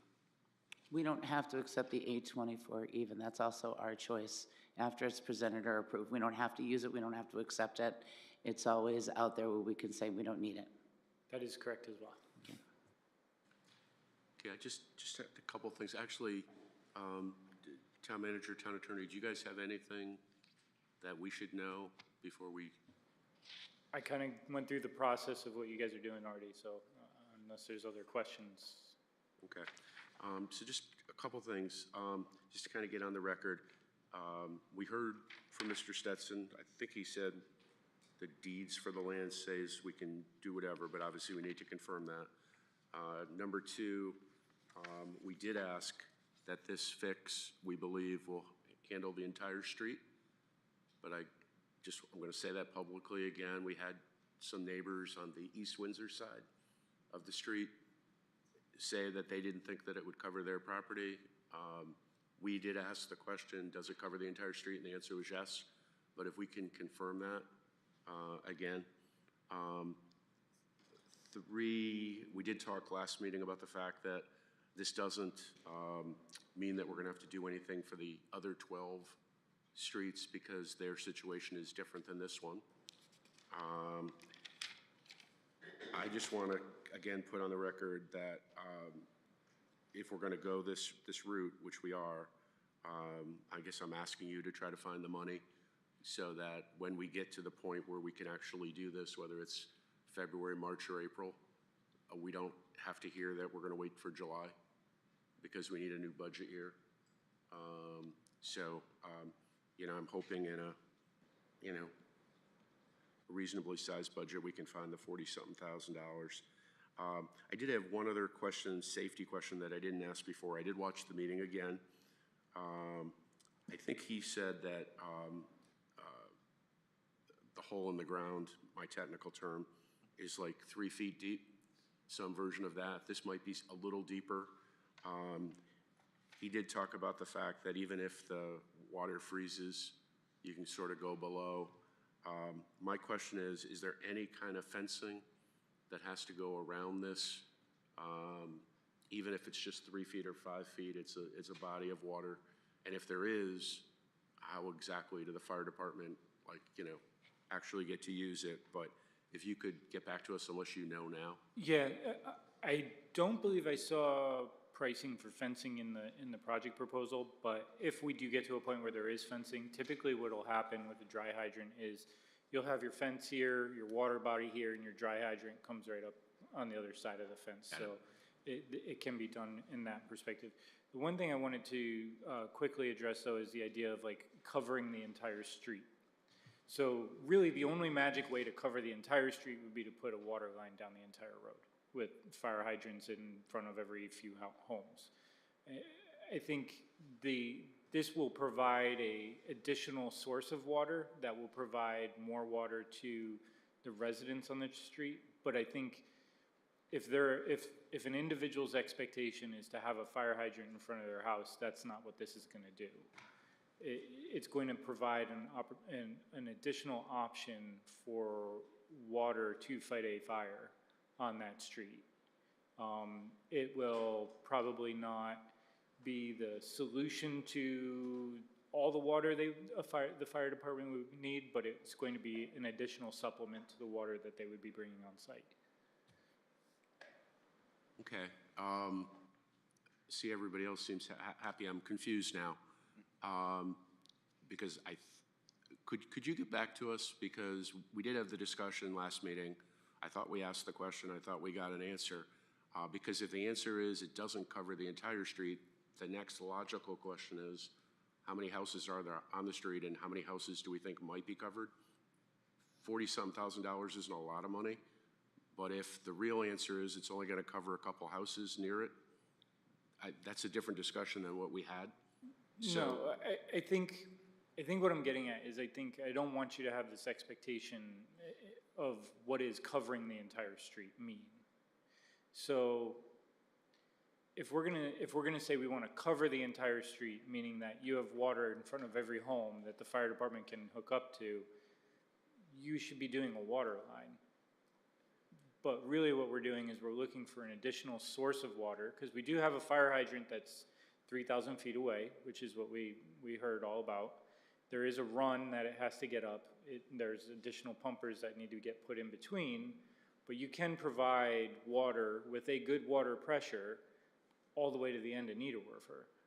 It's just a matter of, this is an additional source that's closer to the end of Niederwerfer, between that 3,000 and the other end, that will provide some additional resources for the fire department in the event there's a fire in that area. okay, I'm going to go to Councilor Fitzgerald, but I think I have more questions now. So if I'm understanding you, so in other words, this is there, if we end up in another circumstance, like we did with the Burke Ridge fire, and the pumpers or whatever, the tanker truck wasn't available to come from East Windsor, this is another source that we have to cover.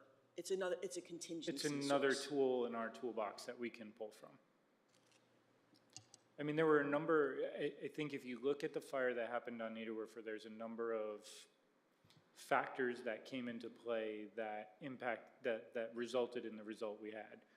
You know, one was the scenario with East Windsor. Another was that we also had another fire at another point, at another location in town, which called an engine off of that area. So there were multiple factors involved. If we found ourselves in that same exact scenario, which if you could make that happen, you should probably buy a lotto ticket. This would provide one additional tool that whomever it is on scene that's managing that scene can then say, there's a dry hydrant over there, connect that to that, and then we could have that additional resource. Councilor Penhofer. I'm squinting. It's not a good sign, because I'm still trying to process everything. Mr. Maniscalco, could you please just give us the number for Connecticut Water to go in there and lay down some pipes and fire hydrants? It was $4 million. $4 million, that's what I thought. And that is a cost to the homeowners? So the way expanding a water line typically works with a public water utility is they're regulated by PURA. So PURA will not allow them to expand unless there's users on that water line. The users have to pay for the expansion unless the town steps in and pays on their behalf. Additionally, all those users would still, there's the potential they could possibly be forced to actually connect, or they could have the option. That's up for debate. Either way, they would additionally have a fairly sizable connection fee that they would be required to pay as well. They'd have to give up their wells too, right? Yes. Okay. Per residence on that street, do we know how many residents there are? What would it cost a resident? I don't A know household how many, of home I don't know property? how many households, but I know it would be in the hundreds of thousands of dollars per household. I know. Racking my brain, thank you. All right, I'm going to try it one more time. So is what you're saying that it wouldn't be the first alternative? So if a fire truck shows up, they're going to try to fight it multiple ways. But if the right people from Windsor don't come, or East Windsor, whatever, this is another alternative. But I guess what I want to know is if we get to that alternative, what I heard was that this thing, this body of water, will reach the entire street. If it Correct. doesn't, They can reach the entire street with that body of water. even with the houses that we're calling them toward East Windsor. Correct. So for the person who came and said it won't reach my house, we're still saying it will. It may not be the first way that the fire department tries to fight the fire, but if they have to go to that route, it will cover the house. Correct. It's going to be one of multiple ways. Okay, all right, now I understand. Okay, anybody else? All right, all those in favor? Aye? Aye. Anybody opposed? Any abstentions? Passes unanimously, thank you. Item H is the resolution approving, G. oh, I'm sorry, I apologize. Councilor Fitzgerald, did I get that part right? Thank you, Mr. Mayor. Resolution setting a public hearing to receive citizen input on a purchasing ordinance. Be it resolved that the South Windsor Town Council hereby sets Monday, December 15th, 2025 at 8 p.m. in the council chambers of the South Windsor Town Hall, 1540 Sullivan Avenue, South Windsor, Connecticut, as the time and place for a public hearing to receive citizen input on a proposed purchasing ordinance in accordance with Charter Section 315 of the Town Charter. Is there a second? Thank you. Anybody have any questions, concerns? All those in favor? Aye? Aye. Anybody opposed? Any abstentions? Passes unanimously. Now we're up to letter H. Councilor Pendleton. Resolution approving the refund batch number 8 for 23 refunds totaling $6,512.19. Be it resolved that South Windsor Town Council hereby approves 23 tax refunds, the total of said refunds being $6,512.19 as more fully described in Exhibit B. All right. Any questions, concerns? Seeing none, all those in favor? Aye? Anybody opposed? Any abstentions? Passes unanimously. Item 14, passes of ordinances. We don't have any. Item 15 is public input for any matter. Public input shall not exceed 30 minutes. When recognized by the mayor, you've heard this all before. Bottom line is you have 5 minutes. We're not going to respond at this time. I have 2 people that have already signed up, and then we'll see if there's anybody else. The first person is Mr. Trachtenberg.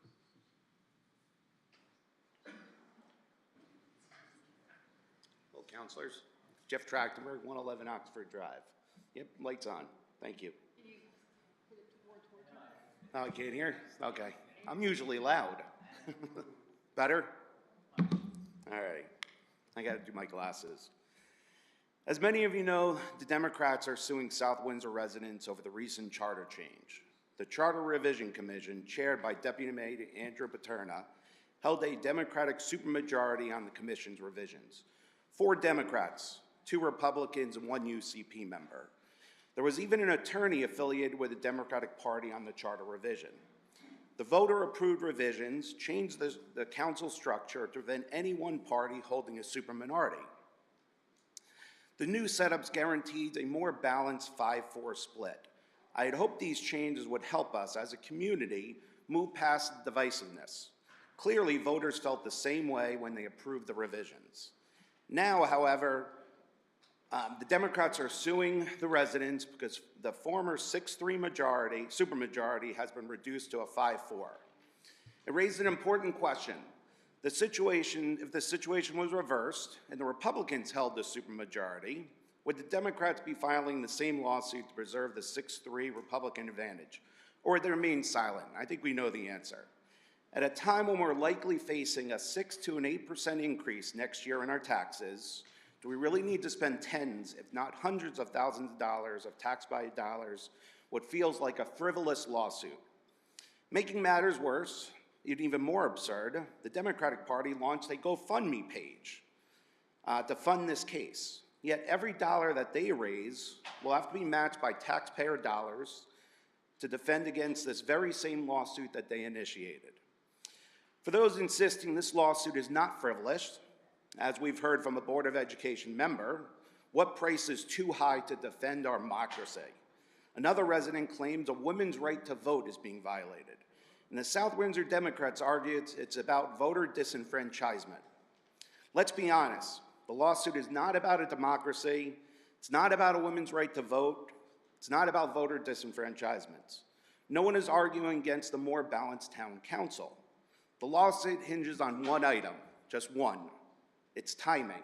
Yes, timing. When to implement the new charter revisions.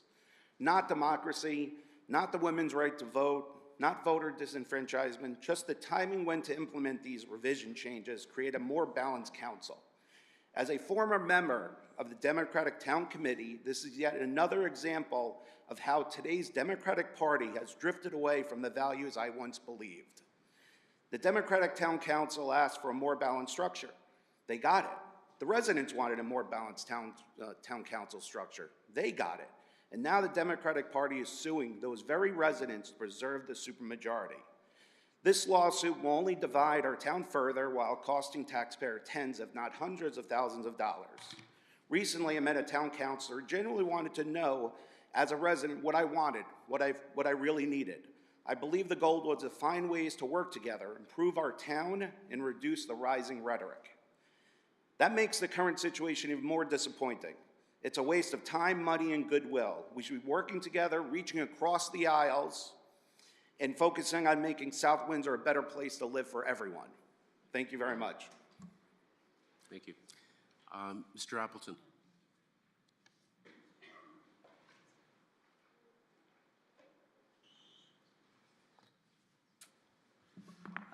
Thank you, Mayor Zimmerman. My name is Tim Appleton. I live at 161 Woodland Drive in South Windsor. I appreciate the opportunity to speak before you tonight. At our last town council meeting, I said something simple. The voters of South Windsor made their choice on election day. Ballots were cast, votes were counted, and the will of the people was unmistakable. Voters elected Harrison Amadison to be a member of the South Windsor Town Council. Yet here we are again tonight with a council that's still not properly formed because Harrison Amadison has not been sworn in. That failure denies residents the reputation they chose and disenfranchises the very voters who participated in good faith.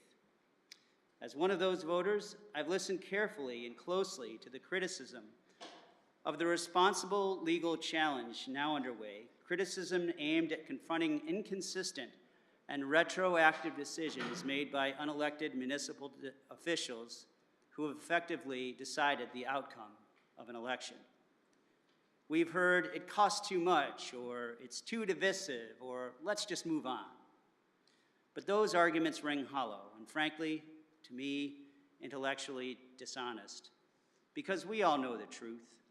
If the roles were reversed, and the very people complaining now would be shouting about a stolen election, racing to court, flooding social media with outrage, or worse. We know this because some of those same critics have done it before. So let's be absolutely clear. Let's debate this election. Let's debate the process. But let's make it an honest debate about that election and about that process. Let's not relive the 2020 national election here in South Windsor. Thank you. Is there anyone else from the public? Come on up and please go here first. Give us your name and address. I think I need to sign in. Do you have the sign-in sheet? I do. Thank you. Thank you.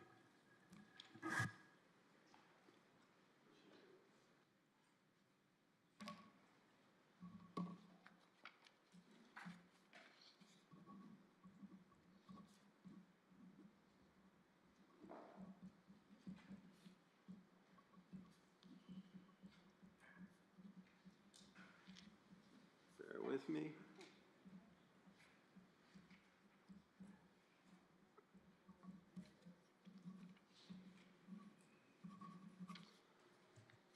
So my name is Paul Bernstein, 191 Newbury Road. This is going to be a change of pace. I am here to talk about leaf collection. It is a great service that's provided to the town. It's really appreciated because as you drive around town, what do you see? You see lots and lots of lots. Many, if not most of the lots in town are wooded, heavily wooded. I will tell you on my lot, I'm surrounded by somewhere between 50 and 1 million trees. The fact that the town does 2 passes is extraordinary. What I'm here to talk about is the timing of leaf collection. The second pass on my street was November 19th. The trees on my street were somewhere between 50 and 60% down. The leaves were down, which meant that my wife and I had to spend a lot of time between November 19th and now cleaning up. For those who may not be aware, we have a lot of oak trees in this town, and through a natural quirk, oak trees are amongst the last trees to drop their leaves. My recollection is on my street last year, the second pass was sometime after December 1st. So the point is this: the town does a great job in leaf collection. I love the service. We need the service for the obvious reasons. But when the timing is such that only half the leaves are down, it takes a great service, something that makes the people feel good about the town and creates frustration. I'm frustrated, my neighbors are frustrated, and there's nothing that we can do about it other than get out there with our bags and bag up those leaves and take them up to the leaf dump. So I'm hoping that next year, the people responsible for collecting leaves will look up, see that there's still leaves on the trees, and wait before they do their second pass. Thank you.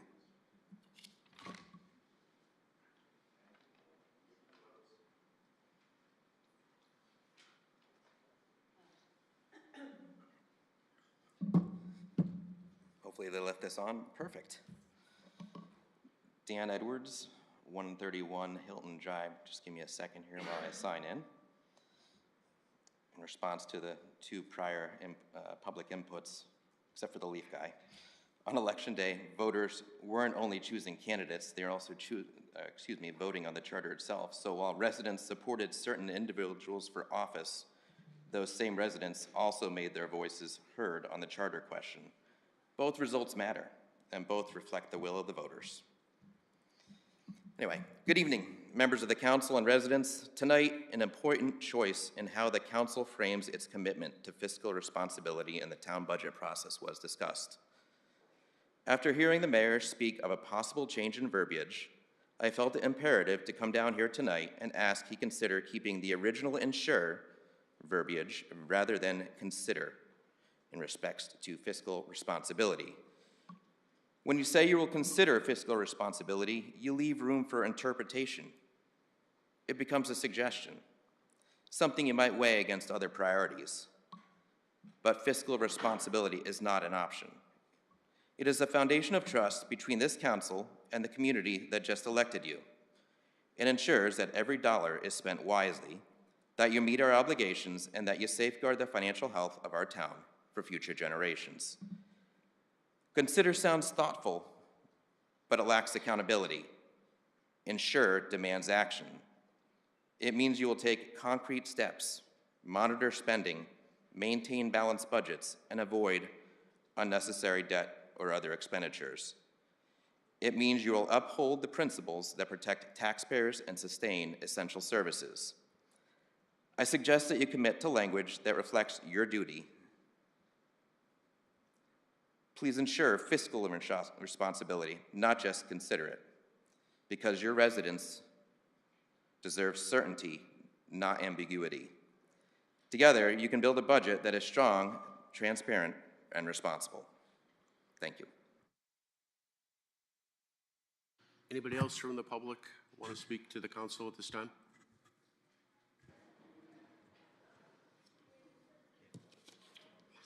Oh, I'm sorry, you're reading a letter. I'm sorry. Not me, doing my due diligence. Go ahead. Okay. I just wanted to let everyone that's present be able to speak first. So I would like to say, hi, my name is Al Larson. I live at 46 Jack Lane. Now, moving forward with the 2020 Town Council approved Park and Rec Commission Master Plan, rec center plans defined by 3 of the top 5 recreational needs. The three needs are: 1, indoor pool; 2, indoor exercise and fitness area with gym; 3, indoor multi-purpose recreation center, which is on page 135 through 136 of the master plan. Together, these three items make up the recreation center, the scope of the project. Since in the last referendum, the Park and Rec Commission did not make the recommendations to the Town Council to fulfill our three needs, this must be done first and within 60 days of the request. See Chapter 1, Intro, Item 1.6 Role of the Park and Rec Commission on page 53 of the Master Plan. Next, if recommended by the Town Council, set up a citizen committee to advise the council on items such as hiring an architect, determining the exact location at Nevers Road Park for the center, and beginning on the design for a fully modernized facility. Thank you, Mr. L. Larson. So I believe everyone here on the council has this, right, Kathy? Okay, so the committee can take that with them. Thank you. Great. All right, item 16, communications from the council. Councilor Fitzgerald. Yes, thank you, Mr. Mayor. I just wanted to pay a quick tribute myself to Peter Anthony. He truly was the embodiment of service, not only to his country, but also to our town. You know, I got to know him a bit over the last several years when my daughter was playing on the high school basketball team, because Mr. Anthony, even, you know, as a not young guy anymore, sat outside the gymnasium at the high school for almost every home game, and he was the one who was the ticket collector and, you know, greeted people as they were coming in for the boys and the girls games. He was a sweet man and a real gem for the town of South Windsor, and he will be deeply missed. And the only other thing that I wanted to say, you know, a question, I know we're not supposed to respond to people from the public, but Mr. Trachtenberg, you asked if the shoe was on the other foot, would we be, you know, standing? And I just want to say, you know, on behalf of myself, I absolutely would be standing up if the shoe was on the other foot and it was the Republicans who had a 6-3 supermajority and now had to face this situation. I would be standing there front and center with them. So, thank you. All right. Item 17 is executive session. We don't have any, so we are adjourned. Thank you. Or can I get a motion to adjourn? Is there a second? All those in favor, aye? All right, thank you.